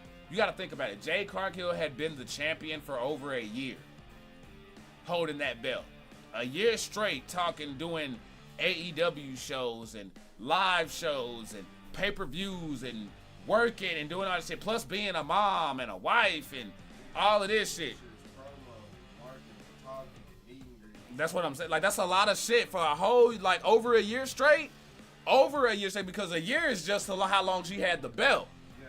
She was there before that, so it's like, no, I could see her being burnt. Everybody gets burnt out, bro. Everybody gets burnt out. The Undertaker done had to step away and take time off. Shawn Michaels, The Rock, Stone Cold, all of these people who y'all love, you gotta step away and take time for a while. You got to, because that burnout is real. The young prophet. Don't be surprised. She take her little break. Y'all see her on a little small contract over here on the big league shit. I shall retreat. Oh shit, hold on. What you mean about Cardona? That's just my young prophet shit. She taking her break from the AEW because she just did all that shit. That big what's called. She got a resume. Motherfuckers gonna miss her. Ooh, she gonna take them fucking stats of how many people like we miss Jade Cargill on the fucking trends. Take that bitch to motherfucking Triple H. Triple H gonna be like, No, do some shit and probably give her like a if AEW don't resign her, that's exactly what the fuck will happen. You see what I'm saying? That's on the young prophet shit. If it happens, y'all gotta buy a shirt. No, but he's not lying though. If AEW fucks up, and I'm not sure if her contract is up right now, I don't think it is, but regardless, when it's up, if they don't re-sign her, if she still wants to wrestle, she's going to the E. I'm telling you, because they will get, and you know what's gonna be right there? Bianca Belair and Jade Cargill. That they're gonna, and they're not gonna give it to you right away. They gonna WrestleMania that. So before that, she probably gonna run into the Lash Legends, the Nikita Lyons and shit like that. You know what I'm saying? She gonna have, cause that's flavor. You know what I'm saying? That's flavor. Cora Jade and all them. Like she gonna have people to work with, and I feel like there's Jade Cargill can polish up in WWE. She's not gonna get where she needs to be being in AEW with the way that they do things. If she really wants to get better in the ring, she needs to come to WWE. She needs to work with Natalya. She needs to work with Becky Lynch. She needs to work with Rhea Ripley. She needs to work with fucking Bayley. She needs to work with Io Shirai. She needs to work with fucking Dakota. She needs to work with fucking Sasha Banks. Yeah, I know she's not there, but you see what I'm saying? Like, she needs to work with these talents over here because there's a lot over there, and they're gonna get her better. Shayna Baszler will get her better. Bianca Belair will get her better and show her how to use what the fuck she got. You know what I mean? Because Bianca Belair know about that. Jade Cargill ain't got nothing Bianca Belair don't got or ain't had. You know what I'm saying? Because, hey, go look up some old Bianca Belair photos, and she got Jade Cargill beat. If you want to talk about buff and rip and, like, hey, don't play with the EST, man. That girl for real. That girl is for real. But, Ruben, what's going on, man? But, Danny, you're right. Mighty says it's a work, probably. And that's what I think. That's what I think. I honestly think it's a work. This is just her taking a break, you know what I'm saying, going on a little hiatus for a bit, enjoying her little vacay, and letting other people shine. You know what I mean? And it's needed right now. We need a break from Jade Cargill. Jade Cargill needs to be off of TV for like 3-4 months. She needs a 3-4 month vacation. You know what I mean? Nothing less than that. Anything less than that, I'm going to be disappointed unless she wants to come back. And then I'm like, okay, hold on, we're going to stop that banger right there because that shit going to come back and we're going to say that for the other side. But, hey, I want y'all to stay sipping because we still got more shit to talk about, including that video game draft, y'all. And we're going to start off with that. Yes, a wrestling video game draft. So y'all start thinking and getting y'all's draft ready. 1 through 7. We doing this shit just like the motherfucking NFL. Pull up. Y'all, we'll be right back. Kool-Aid so good, even the diabetic can drink it. And if your ass ain't sipping, you're tripping. Pull up. Archie Red at Drink the Kool-Aid. This is no figmentation of your imagination. This is, in fact, Jack, exactly who I think you're thinking. I think you think it is. That's right, Daddy. Dude, love. Hippest cat in the land, and I am giving you a shout out on specific direction from wifey who tells me that not only do you love Dude Love, but you are the best commentator to never hit WWE, so I'm shouting out Drink the Kool-Aid and the Sippers. Ow, have mercy. Oh, wow. Dude Love, giving a shout out to you guys. Listen, I don't know much about Archie Red and Drink the Kool-Aid, but it sounds like a groovy, and I know groovy because I'm wearing my Partridge Family shirt. That's right. Wishing you guys the very best. Thanking you for selecting us, me and Dude, to do this video. Actually, Dude just came in and did it on his own. And thanking you also for being big fans of mine. Hopefully that's still the case after this video. Have a nice day. Yeah. What's up, guys? This is Tori Wilson, and you got to check out, speaking of DTKA Promotions, on Thursdays at 7 p.m. Eastern Standard Time, and DTKA Live at 5 p.m. on Sundays Eastern Standard Time. Kool-Aid's so good, even a diabetic can drink it. That's what I'm talking about. And guess what? If you ain't sipping, you're tripping. Shout out to Archie Red and the Kool-Aid Man. Well, shout out to Archie Red, the Kool-Aid Man, okay? His wifey, and the sippers. You keep on sipping, or you be tripping. Love you guys. Jay Hunt here with the Headhunters. Shout out my boy Archie Red, DTKA, man. Tap in, man. Tap in, man. Headhunters, man. Hey, what's up, folks? It's the big bad baby daddy Ali, here to give a shout out to Drinking the Kool-Aid Promotions. It's going down every Sunday at 5 p.m. Eastern, 4 p.m. Central. You're going to see some of the best wrestling, some of the best storylines, all original created wrestlers. A lot better than that crap you watch on TV. Big shout out to Archie Red and all the guys and girls in the back, everybody on the roster, and all the sippers. Because if you ain't sipping, you're tripping. And remember, fans, when you're baby daddy world order, you're a baby daddy world order for life. Or 18 years, whichever comes first. You had to say that, didn't you? Yes, I did, sock puppet lawyer. Yes, I did. Remember, you can get your own sock puppet lawyer at sockpuppetlawyer.com. See you in the ring! What up? It's your boy, Tyke Lyons, a.k.a. the King of the Jungle, a.k.a. Mr. Top of the Food Chain. And when I'm not out here taking a smoke break, I'm out here smoking tag teams at DTKA live at 5, Sundays at 5 p.m. Come enjoy the best wrestling, the best storytelling, and all of the internet. It's not even just the wrestling, it's the podcast, it's the talk show. Man, if you ain't sipping, you tripping. What's going on, y'all? This is Marvin, aka Warpath. Just want to say what's up to my boy Archie Red and the rest of the DTKA family. Come check us out on Sundays live at 5 p.m. Eastern. Also on Thursdays, you can watch along and ask questions as we cover all of today's hot topics in wrestling on every promotion. We don't discriminate. Come join us. I'll see you there.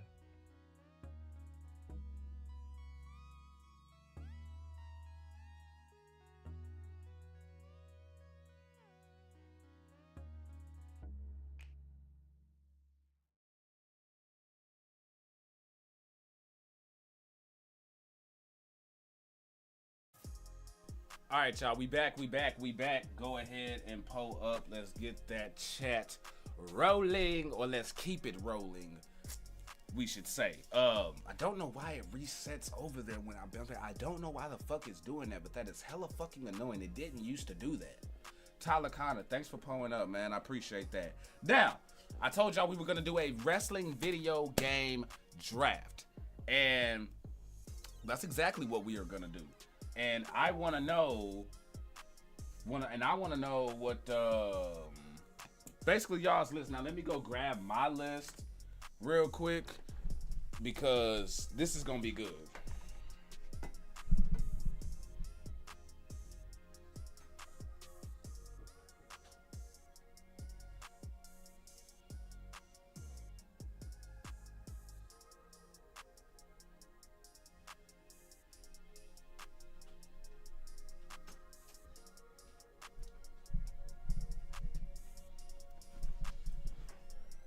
All right, so God damn it, fuck. As soon as I sit the fuck down.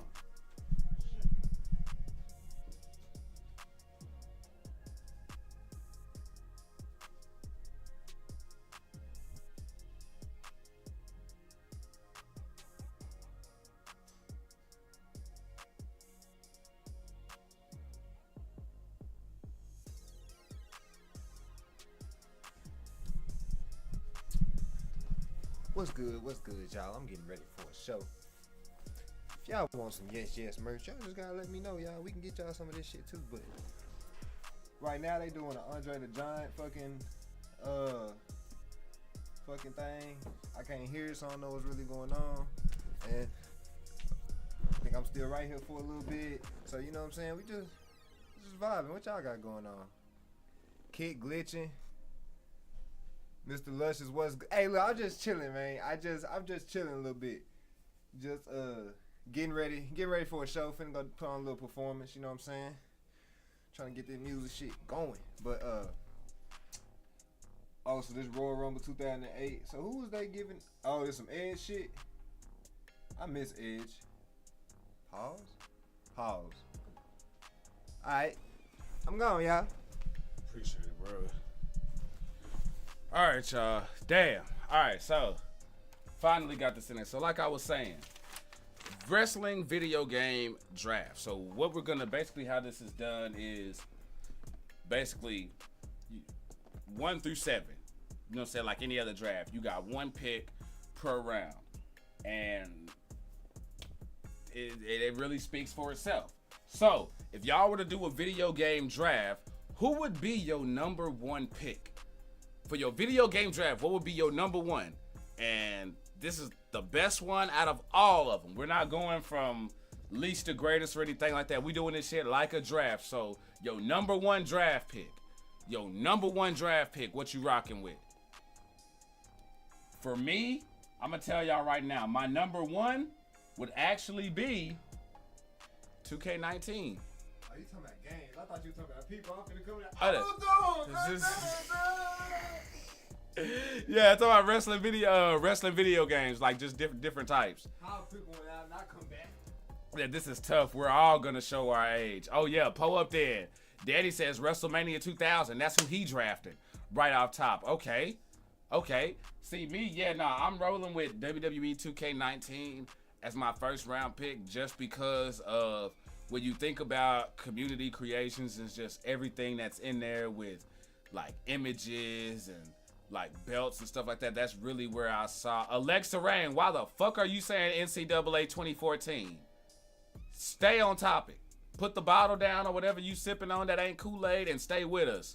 That is not what we talking about. You somewhere else.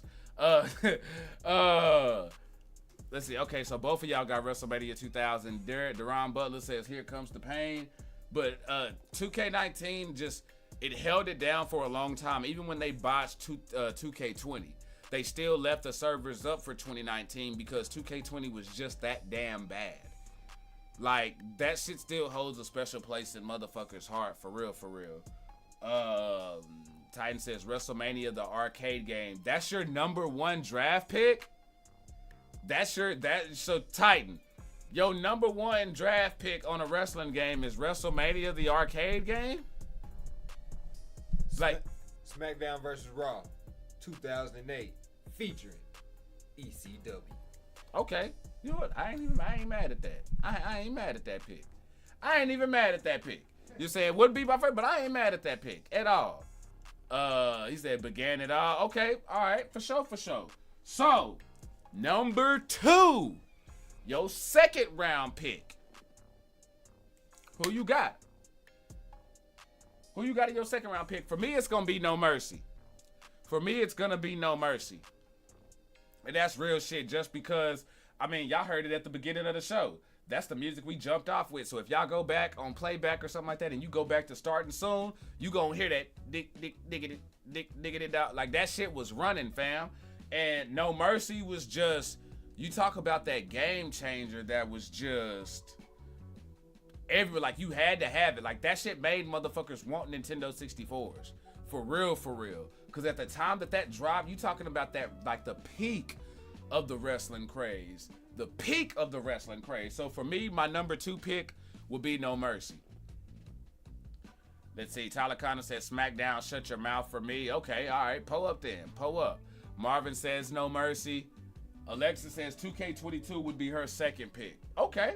All right. Pull up then. Edge got some tight ass trunks on this with Grayson Waller. Oh, and now they trying to get Grayson Waller over. That's what it is. So to get him over, he has to get the rub. Damn, all right, so hey, SmackDown versus Raw. Says Titan, which SmackDown versus Raw though, Titan? Because there you got 06, you got 08, you got just SmackDown versus Raw. The original number 2? With your second round pick. Here comes the pain.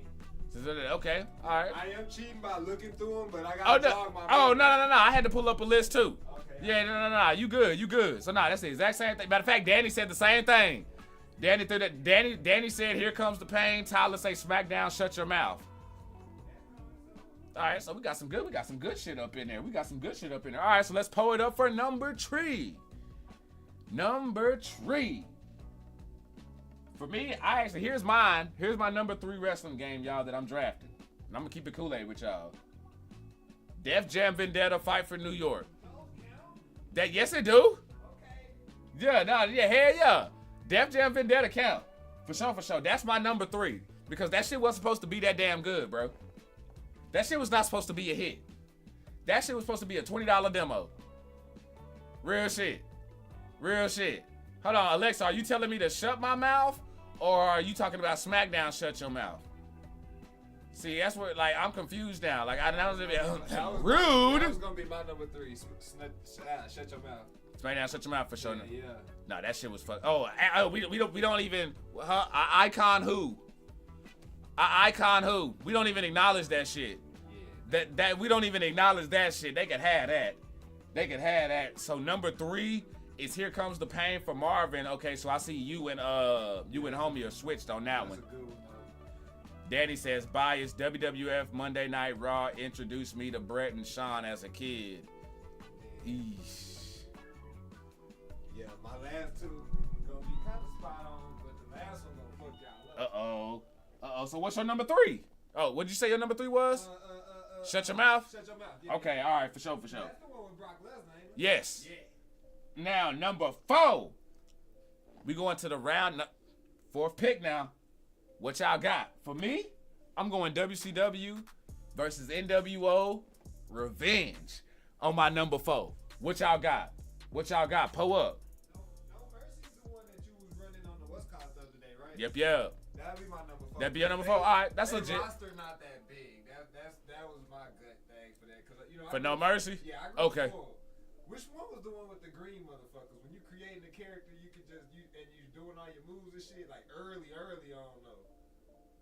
Shit, SmackDown. No, SmackDown did it. Rey Mysterio with no mask. Where was his daddy at? Which one had his daddy on? Well, nah, I mean, shit. Rey Mysterio was in the WCW games, and then he showed up in the SmackDown games. Rey Mysterio didn't get in there to the SmackDown games. Okay. They still had green. They still had green models on moves though when you went and did them though. But I know what my next one is.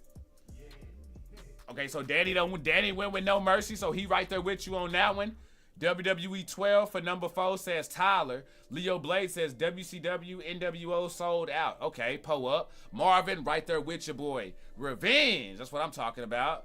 2K17, that's when they introduced promos. Thought that was 16 because I thought on 16 that was where you could go in, like you could create the cutscene. For instance, like if you wanted to have the limo pull up like how NWO do when they getting out the car, not only that, they would let you go in and type your own dialogue. You could type your own dialogue. See, yo, if y'all wasn't going crazy, I wouldn't know because I was saying music heavy at this time still. If y'all wasn't going crazy with y'all leagues and shit at that time on 16 with that shit, hey, y'all fucking slipping. I may fuck around and pull that bitch back up. Nah, I'm just playing. All this motherfucking work I done put in motherfucking 2K23 and shit like that. Hell to the fuck nah. Ain't doing that shit. But stay pulled the fuck up. Number 5. See, for me, number 5 was SmackDown Here Comes the Pain. Because it's good, but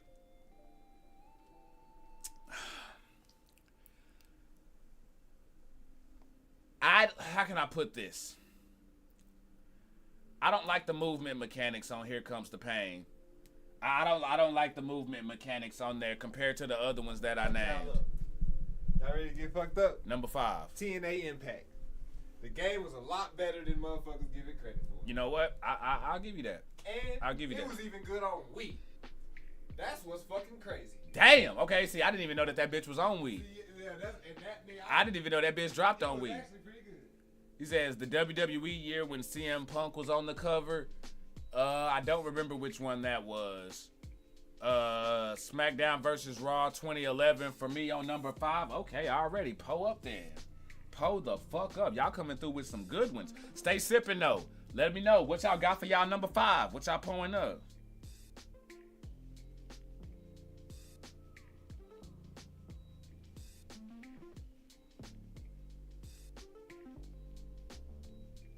The movement mechanics and the strength of certain finishes, and here comes the pain. Okay, already. Pull up then. Pull up then. Let's see. Okay, we at number 6 now. Oh, okay. Pull up. Here we go. Number 6. This one's gonna fuck y'all shit up. This one's gonna fuck y'all shit up. Cause number 6 for me is Fire Pro Wrestling. Marvin says Def Jam Vendetta for his number 6. Fire Pro is my number 6. What's your number 6? Backyard wrestling. Really? Cause that motherfucker, the corn horn dog or whatever the fuck that motherfucker on that bitch. That really? Bro, that shit used to be fun. Jumping off the top of a trailer with the motherfucking elbow, bro. That shit was fun as fuck. Backyard. Okay, well you know. If you talk about pure fucking insanity fun, yes, that's what I'm going for. I'm gonna put that bitch number 6. That's the 6th man. Cause see, y'all getting all serious with your games and shit, talking about leagues and typing all that shit, you know what I'm saying? Sometimes you just want to get 4 friends and just smack each other around a bit, you know what I'm saying? You just want to get 4 friends, smack around, and Backyard Wrestling does that.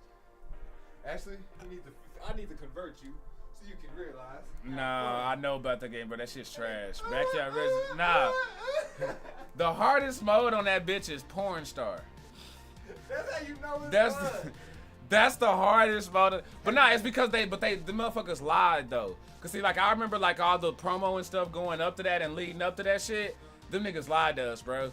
Like they had us thinking that we was getting shit that we didn't get. Oh, see, in the game. Yeah, you know what I'm saying? Just played it. But like for me, who was nerding out and shit, like I felt let down. Yeah. You say Vendetta is 5, 2K22 is 6. Okay. Pull up then. I like that. I like that.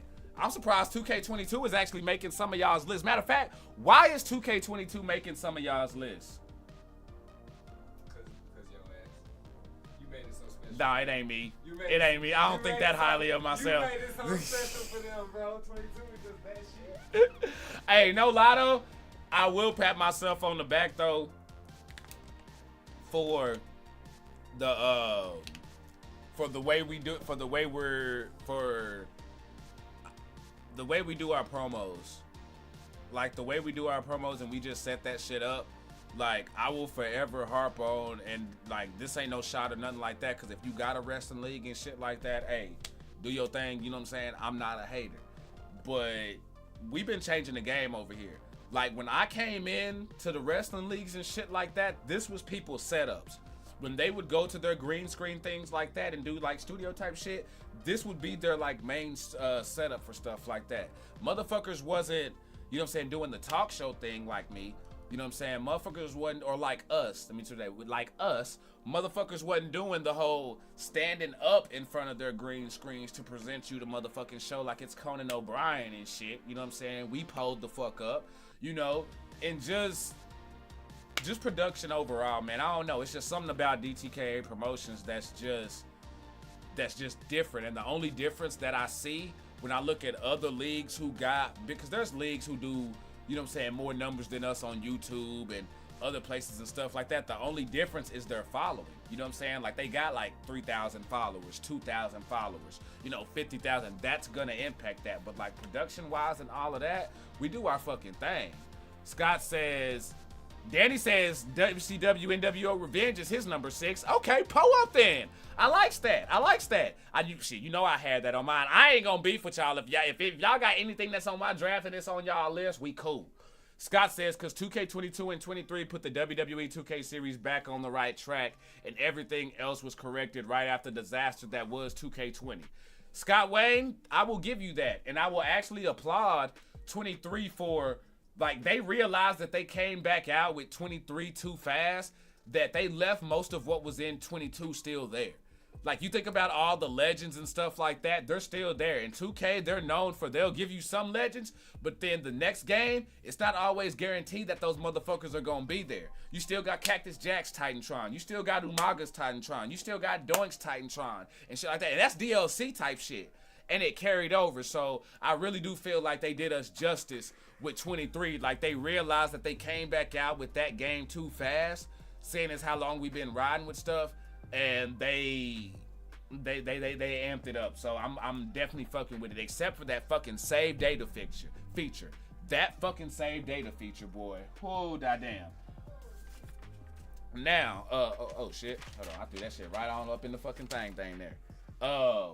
Let's see. What do I have next? Oh yeah. So. I'm actually gonna skip a part. So y'all actually, I'm pretty sure all of y'all have heard about Kevin Nash's comments on LA Knight. And if you haven't heard about his comments on LA Knight, don't worry, I'm going to read them to you. This nigga got a podcast or something? Cause Yeah. he got comments on everything. Yeah, click this, and it's about damn time because he was going everywhere else on everybody else's shit, dropping takes and shit. Nigga, drop them shits on your own podcast, and he's doing just that with the guy who did kayfabe commentaries. So he was talking about, he was referencing the promo leading up to Money in the Bank when LA Knight came out there ripping everybody who was in the ring and shit. And this is basically what he said. This is Kevin Nash. Am I the only one who sees like an absolute ripoff of The Rock? To the point that when he cut a fucking promo on Logan Paul or whatever the fuck his name is, the only thing he didn't do was turn that motherfucker sideways. Jesus Christ. Does everybody have amnesia? There's nothing original. Oh man, his promos. Finally, LA Knight has come back as a white guy. Like, that is legit what Kevin Nash said. And I want to know, do y'all agree? Do y'all agree with what Kevin Nash is saying? Because I've seen people in the wrestling community who, like, their first go-to when it comes to LA Knight is they go to Stone Cold and The Rock ripoff type shit. And I'm gonna keep it Kool-Aid with y'all. I think it's unfair. Be real with you. I think that's an unfair criticism because, first of all, his voice is his voice. Like, the way he talk is the way we talk. And if you from the South, you know this. Like, how many times do we stay defending ourselves? Like, hey, that's just the way we talk. You know what I'm saying? Like, that's what the fuck it is. So, how his voice sound when he talk is what the fuck it is. Can't fucking help it that he kind of has that gruffy Stone Cold fucking deal to his shit. You know what I'm saying?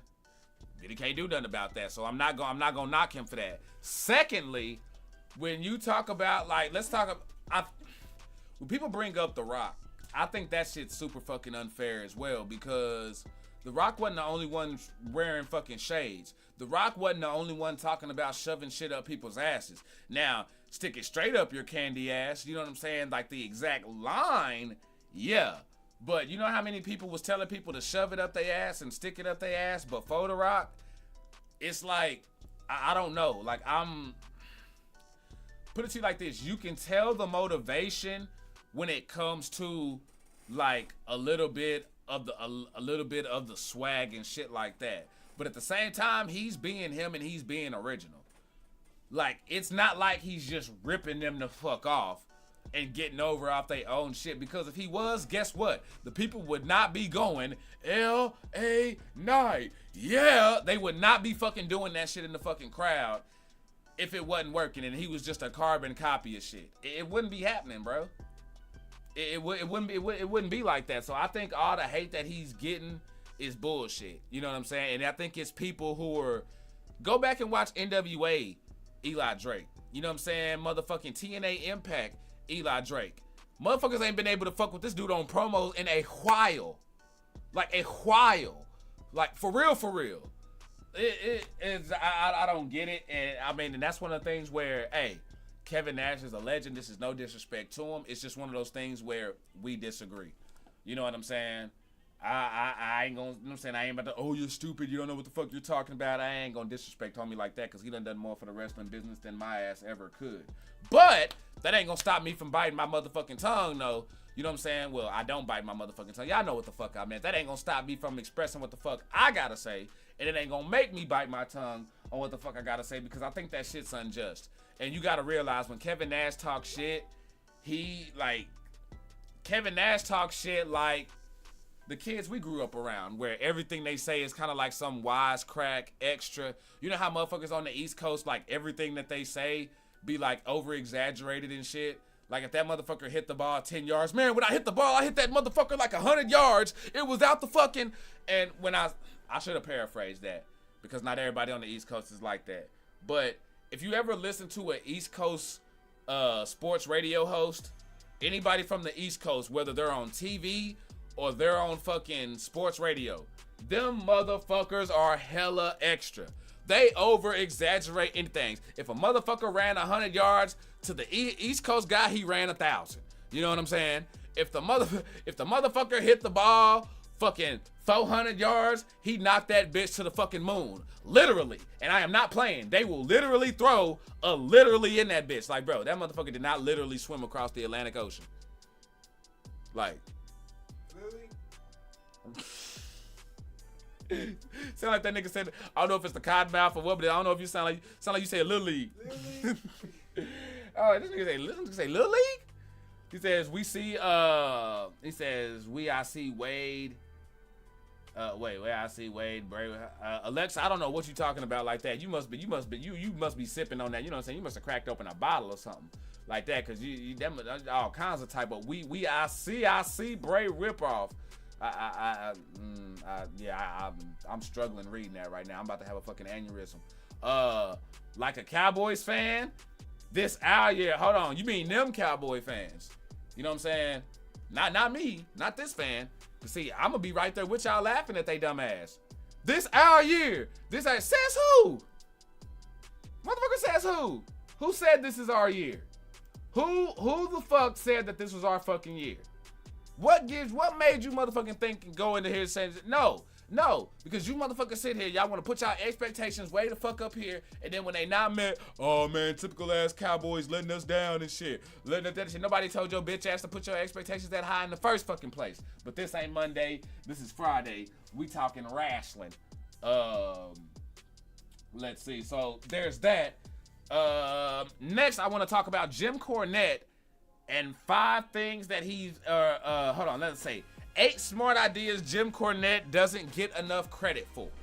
Now, I want to bring this up and see, when I said that, I should have had this up. You know what I'm saying? Because I had it ready. You know what I'm saying? But that's just on my part. Y'all know how motherfuckers who talk a lot, sometimes we get caught up in talking too damn much that we forget to do certain shit. And I forgot to pull up the motherfucking graphic. But I'm pretty sure that's how Kevin Nash was looking when he said that shit. Speaking of Kevin Nash, y'all know NWO shirts are top 5 selling wrestling merch in June. It was fucking Roman Reigns, number 1, Cody Rhodes, number 2. NWO was number 5, and I forgot who 3 and 4 was. But yeah! Oh, I think LA Knight was on that list, actually. I think LA Knight was actually on that fucking list as far as top merch movers in June. So, hey, motherfuckers over. Yeah! Damn, that's the only thing that suck about fucking Facebook, though. You know what I'm saying? Since we ain't on there, I ain't getting none of my motherfucking alerts and shit until we go. Man, I'm gonna have to turn into a Twitch bitch in order to fucking get my motherfucking. We finna get it. Once we get to West College, we'll have the monetization things and shit like that. Alright, we'll hear it now. I'm just playing. I ain't even about to go there. Let's see here. So, 8 ideas Jim Cornette doesn't get enough credit for. Number 1, Brian Pillman and the Midnight Express angle. Another one, the Thrill Seekers, which was Lance Storm and Chris Jericho in Smoky Mountain Wrestling, which actually pretty much gave their start at the big time. Triple threat match. Jim himself will probably balk at this one being on the list, as he considers it one of his worst contributions to the wrestling business. Yeah, Jim Cornette did not invent the triple threat match. He was, however, one of the first promoters, bookers to use it during his run as the owner of Smoky Mountain Wrestling. Pull the hell up. Number 5 on this list, Chris Candido and Tammy Sitch. We actually gonna talk about this in the Dark Side of the Ring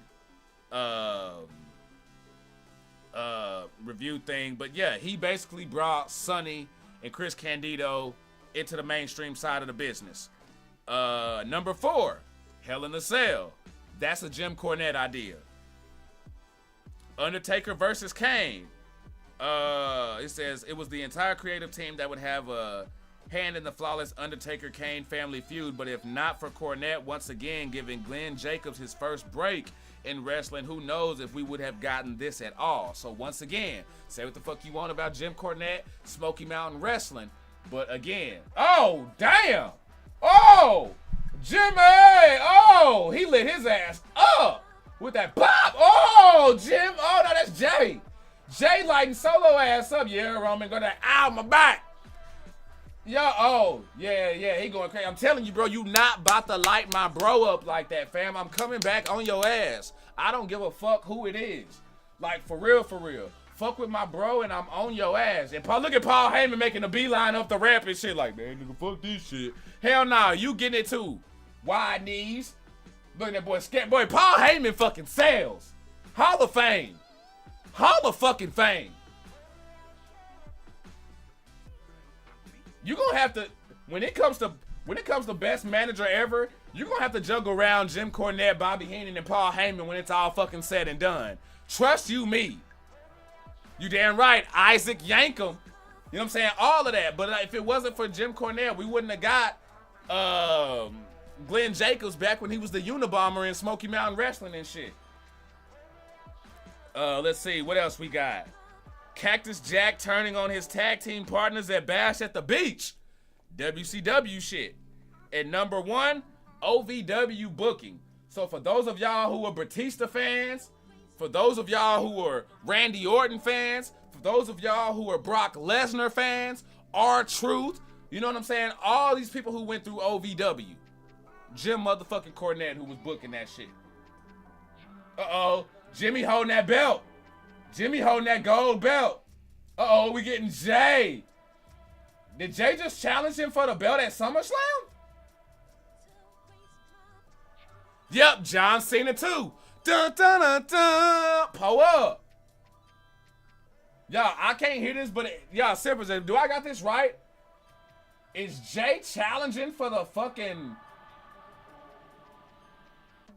Is he challenging for the belt right now at SummerSlam?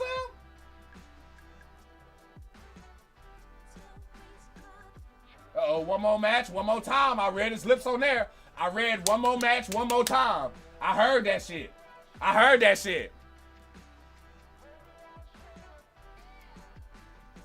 Oh, yeah. Oh, yeah. Oh, yeah, that's going to be litty like a fire with his titty, for real, for real. That's going to be freaking fire. That's going to be freaking fire, for sure, for sure. But yeah, y'all, you got to you got to give it to this dude. You really do got to give it to and this is Jim Cornette here for those of y'all who don't know. Mr. going around with the tennis racket, manager of Yokozuna and shit like that, the Midnight Express and all, like motherfucking Jim Cornette.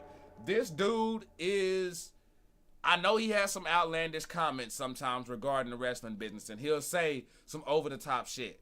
But I'm one who I don't believe Jim Cornette to be a racist. And if he is, then that motherfucker fooled me. That motherfucker fooled me. I just look at Jim Cornette, he gonna say whatever the fuck he wanna say, and he don't give a fuck. Oh my god. After you know what I'm saying? That's hilarious. I don't look at Jim Cornette as a racist. I'm just saying, he could have fooled me. Like, what the fuck are y'all talking about? No lie, he did just come through the door too, like on that spot though. So I get where he at on that. But and the reason why I say that though is because he got fired from NWA because of a fried chicken comment that I don't believe was fucking racist at all. Like, I felt like it was an Ethiopian hunger joke more than anything. What was the comment? Actually, let me pull it up. That's why I got the Google machine. Was it crazy? Because you know I love a good, nice racist joke. Like, I love a good one. Hold on, let me see here. Jim Cornette.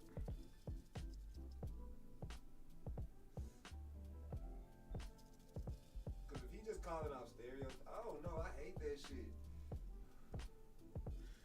I think he said hungrier than a Ethiopian after a piece of fried chicken or some shit like that. I'm gonna find the exact one though.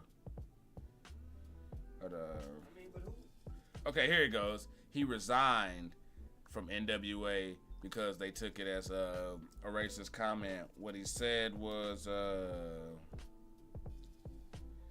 He says, no, during the episode Cornette called Trevor Murdoch, he says, the only man I've ever known that can strap a bucket of fried chicken on his back and ride a scooter across Ethiopia. Yeah, what's wrong with that? That's what I said. The fuck? That's what I said. Like, that is hella fucking sensitive to me. Like, bro, there's not a damn thing like if he must have said that shit on Facebook. He must have said that shit on Facebook, cause yeah, I don't get it. I don't get it. Pull up, VJ. I see y'all now. Y'all, those Kool-Aid lines are open. So if y'all want to pull up for the queue, you know what I'm saying? Pull up and sip with us. But remember, we are not here to talk no wrestling promos and no shit like that. Tonight it is wrestling only. If you want to know why, I said it at the top of the show. Pull up. You can rewind on YouTube. Hell yeah. Playback. But y'all, I want to talk about Dark Side of the Ring. So I was a bit behind on this, and I'm kind of like, I feel ashamed. No lie, like I almost felt like turning in my wrestling card on this shit, because y'all know me, like I've been a fan of Dark Side of the Ring since before this shit even got broadcasted on fucking TV. Like I heard about it on a podcast, and I remember it getting like privately screened before it had even released, and this was when it was like, I think over a year out. But season 4 returned, and by the time I came back in and caught it, the Junkyard Dog episode was out. Now y'all probably remember me doing an episode or a batch here on Speaking Of where I was talking about Dark Side of the Ring returns season 4, blah blah blah blah blah blah blah blah blah. Well, I probably took that out of context, and when they were saying that Dark Side of the Ring returns on this date such and such, that was most likely just promoting the next episode, instead of saying that the whole series in itself returns back, with the first episode being JYD. But anywho, that was the first episode that I saw. I thought it was a fire ass episode. It was well done. It was interesting to hear the crazy stories between him and Tony Atlas, and how the freaking women were freaking lined up on their groupie shit. You know what I'm saying? For you know what, but at the same time they were paying to go up there. So it's just weird. You don't usually see women in the trick position, you know what I'm saying, on something like that, but it happened. And for some damn reason, Teddy Atlas and them damn feet, I am starting to believe that story about him and the Bellas. Like, Teddy Atlas loves him some damn feet. Like, he loves him some fucking feet. Yeah, just one of them things. I thought the Junkyard Dog one was well done. I do feel like they tried to hide Cowboy Bill Watts' racism a bit in there. They sorry y'all, Nell was bugging my ass. They do get into one comment that possibly made or angried Junkyard Dog. Not sure if it's true or not. Some people swear by it. Some people see it as a rumor. From what I've heard of Bill Watts, I would not be fucking surprised if he had dropped the M-bomb and said some shit like that. But people who really ride for him, like the JRs and things like that, I really do feel like they tried to cover up. You know what I'm saying? Like, Bill Watts wasn't this racist dude and shit like that. Like, he's giving a black guy an opportunity and we should be patting him on the back for that? Forgive us. Like, that's just shit that I'm not gonna celebrate. Like, motherfucker should have been getting that opportunity. You know what I'm saying? And not just that, why? Just give somebody an opportunity. You know what I'm saying? It's just, yeah. So there was that. I really felt like they tried to, you know what I'm saying, try to gloss over that, except for Coco Beware. Coco Beware stood on that shit. And the addiction, well, the addiction they got into pretty heavy, but what surprised me more than anything was hearing that his daughter had passed away. And the reason why I say this is because y'all know I watch a lot of freaking, like, I'm a documentary buff. Like, I love fucking documentaries and shit. I was watching the Bob Marley documentary for like the fucking 100th time before I came on the live here. If you watch like the greatest superstars of the 80s, or you know what I'm saying, like any of those old documentaries, they show his daughter. She gave his Hall of Fame speech at the WWE Hall of Fame. She gave his Hall of Fame speech, and I'm sitting here watching the whole documentary, and I'm wondering, where's his daughter? Like, why ain't his daughter participating in this thing? That's because she had passed away at 31 years old. And that just, it fucked me up more than I thought it would. Cause it was just, it was just eerie. I mean, young. For me, I'm seeing this person and I'm seeing throwback footage, but when I see it, I'm like, man, I can only imagine what she's doing, you know what I'm saying, now, you know, living and stuff like that, carrying on the legacy or whatever, making sure, you know, nobody forgets whatever, but then to only hear that she passed away was, that was some heartbreaking shit, no lie. But the next one that I watched was the Doink the Clown one, Matt Bourne. And it was crazy that the man died in Plano. You know what I'm saying? So, I mean, that's some more local ties with Doink the Clown because, yeah, he died in Plano just like fucking Devon Eriks died locally. Gino Hernandez died in Highland Park. You know what I mean? It's just, it's crazy. It's crazy. I knew about his addictions and stuff like that from listening to various wrestling podcasts and things like that. But to keep it real with you, Doink, in my eyes, or Matt Bourne, I feel like people like to throw a lot of shit on Dynamite Kid for how Dynamite Kid was, and just how rough he was, and just how his anger was, and you know, just y'all know, and y'all saw his Dark Side of the Ring episode, pulling a fucking shotgun on his baby mama and shit, while the fucking kid just some bloody shit. Matt Bourne, just as fucking crazy. And I don't think he gets painted with that same brush. And I'm not sure it's because people love that Doink gimmick so much and they feel bad for him or what's going on. I don't know. But yeah, they dove into it on Dark Side of the Ring. It's just crazy that as you think about all these years gone by, he hadn't really been painted with that brush. And hey, maybe it's just because that stuff wasn't out there. And if that's the case, then I'm all cool for that. Because guess what? Everything ain't our motherfucking business. Y'all know me on that shit. Everything ain't our motherfucking business. But that's just one of those things. But he was definitely over like Rover though. Like Doink the Clown was one of those I remember growing up, and I thought he was corny as fuck when I was growing up. Like, man, get this weak ass fucking clown up out of here. I need to see Bret Hart. I need to see Macho Man. I need to see Razor Ramon. Like, where my motherfuckers at? You know what I'm saying? Where the fuck is HBK at? You know what I'm saying? That's what the fuck I need. But you go back and you hear all these people who's just praising his work. And it's just like, man, motherfucker had influence.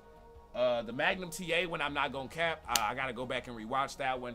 I fell into a weed coma when I was watching that one. So, yeah, I just need to go back and I ain't gonna talk about some shit that I don't know what the fuck I'm talking about. So, that's just what that is.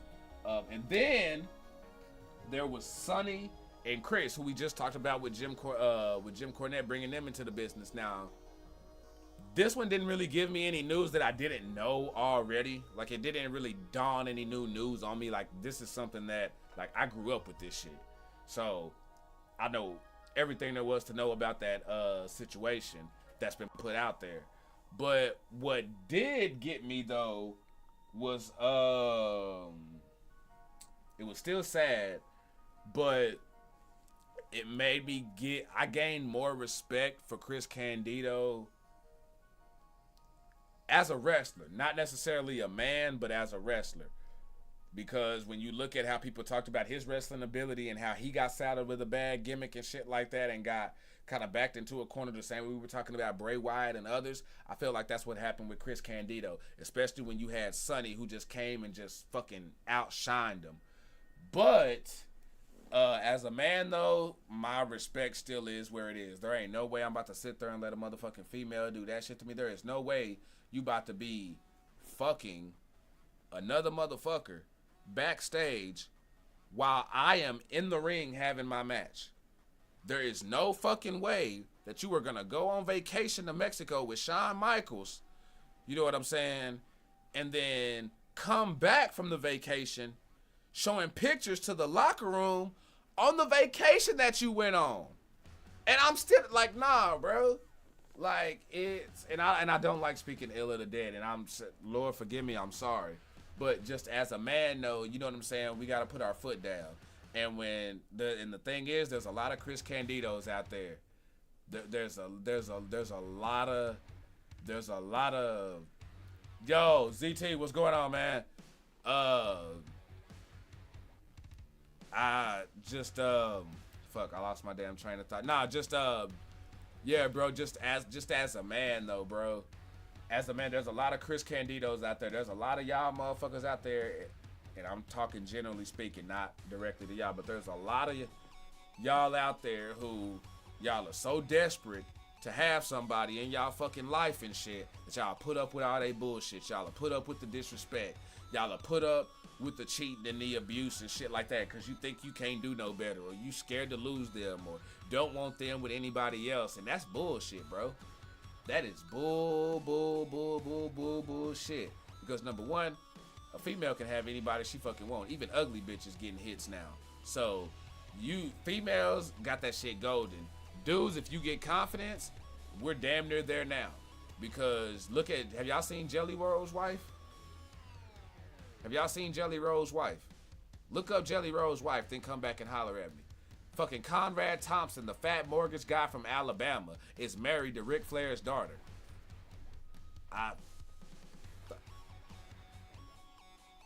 Hey.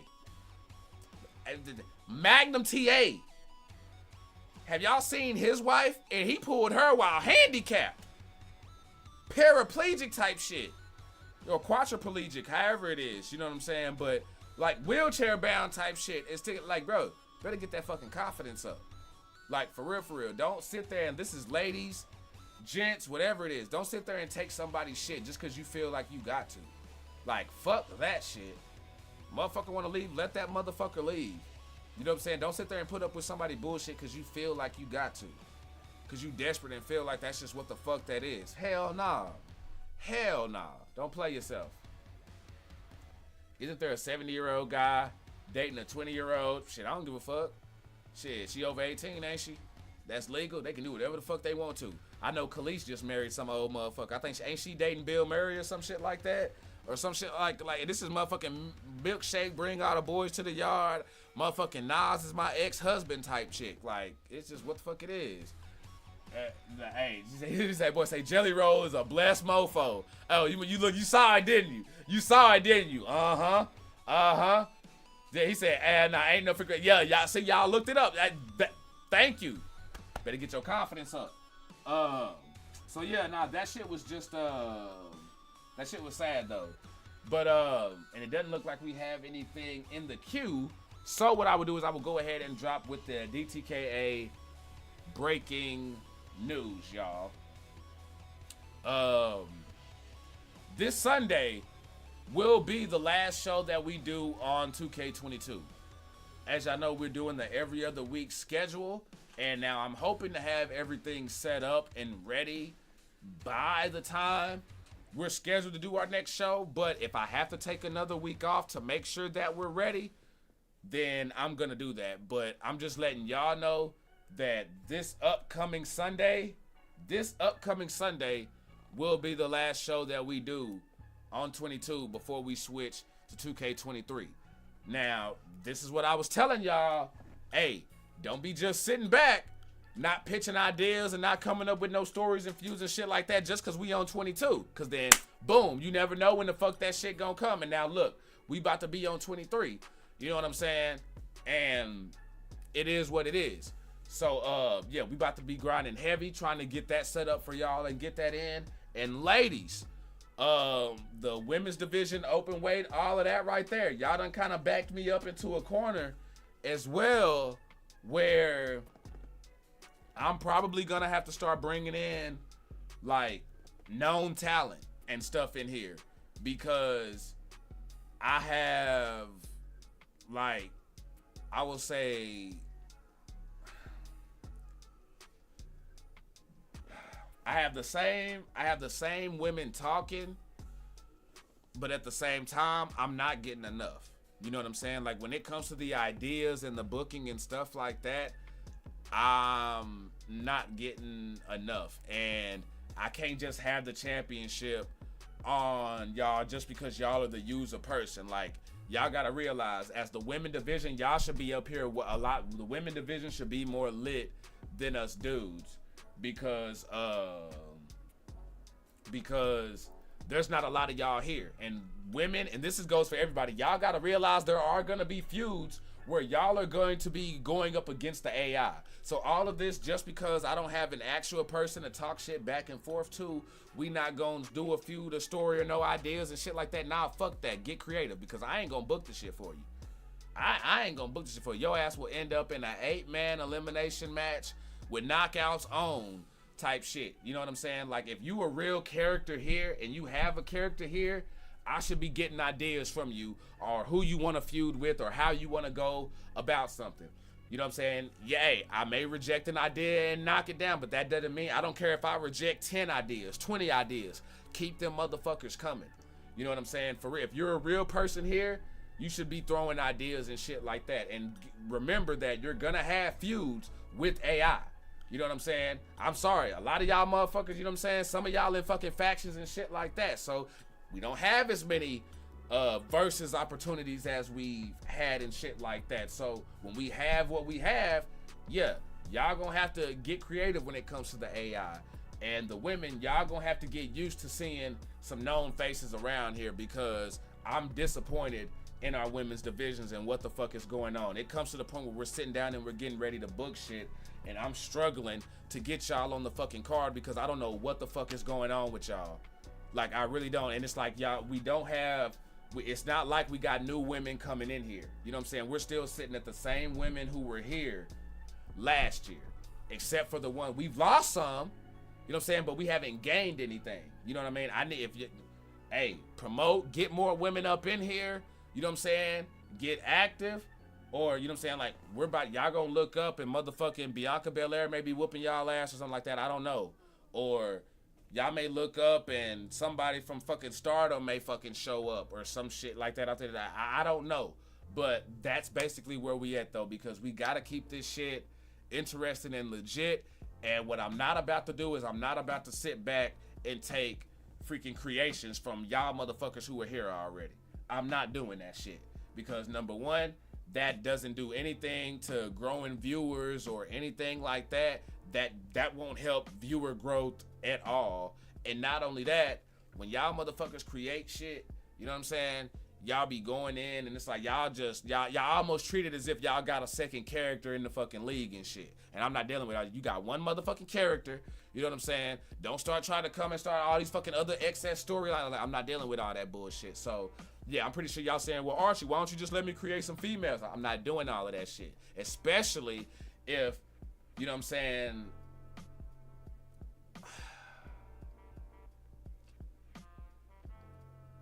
I damn sure don't want to be taking creations from folks who I'm having to, you know what I'm saying, pull teeth on getting promos and showing up and shit like that. So I'm going to do what the fuck I got to do to keep this shit interesting and shit like that for y'all. And I appreciate everybody who has been pitching in and doing their damn thing. But yeah, we gotta hype this up, y'all. We gotta get this thing up. But yes, this is the last fucking 2K22 show before we switch over to 2K23. So if I need a logo from you and I done got at you about a logo or something like that, get that shit to me ASAP. You know what I'm saying? Get that shit to me ASAP. ASAP. I need shit in. You know what I'm saying? So let's wrap this shit up. Let's get ready. Let's get lit, because I know y'all excited for this shit. I'm excited. I'm ready to fucking get lit. So hey, let's fucking do it. But hey, y'all, I'm about to go ahead and stab up out of here because I gotta get actually get to fucking getting shit ready for Sunday. So I'm gonna pull the fuck up. We out here, y'all. Stay sipping. Kool-Aid so good, even the diabetic could drink it. I will see y'all Sunday. Pull up. No. We don't want emulators.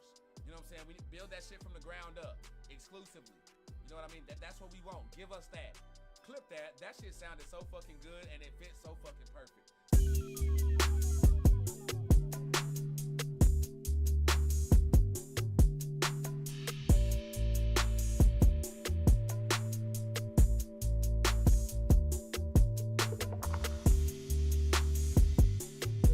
Oh shit, damn, we jumping off with shots already. Warpath, exactly. That's a huge bitch. Oh yeah.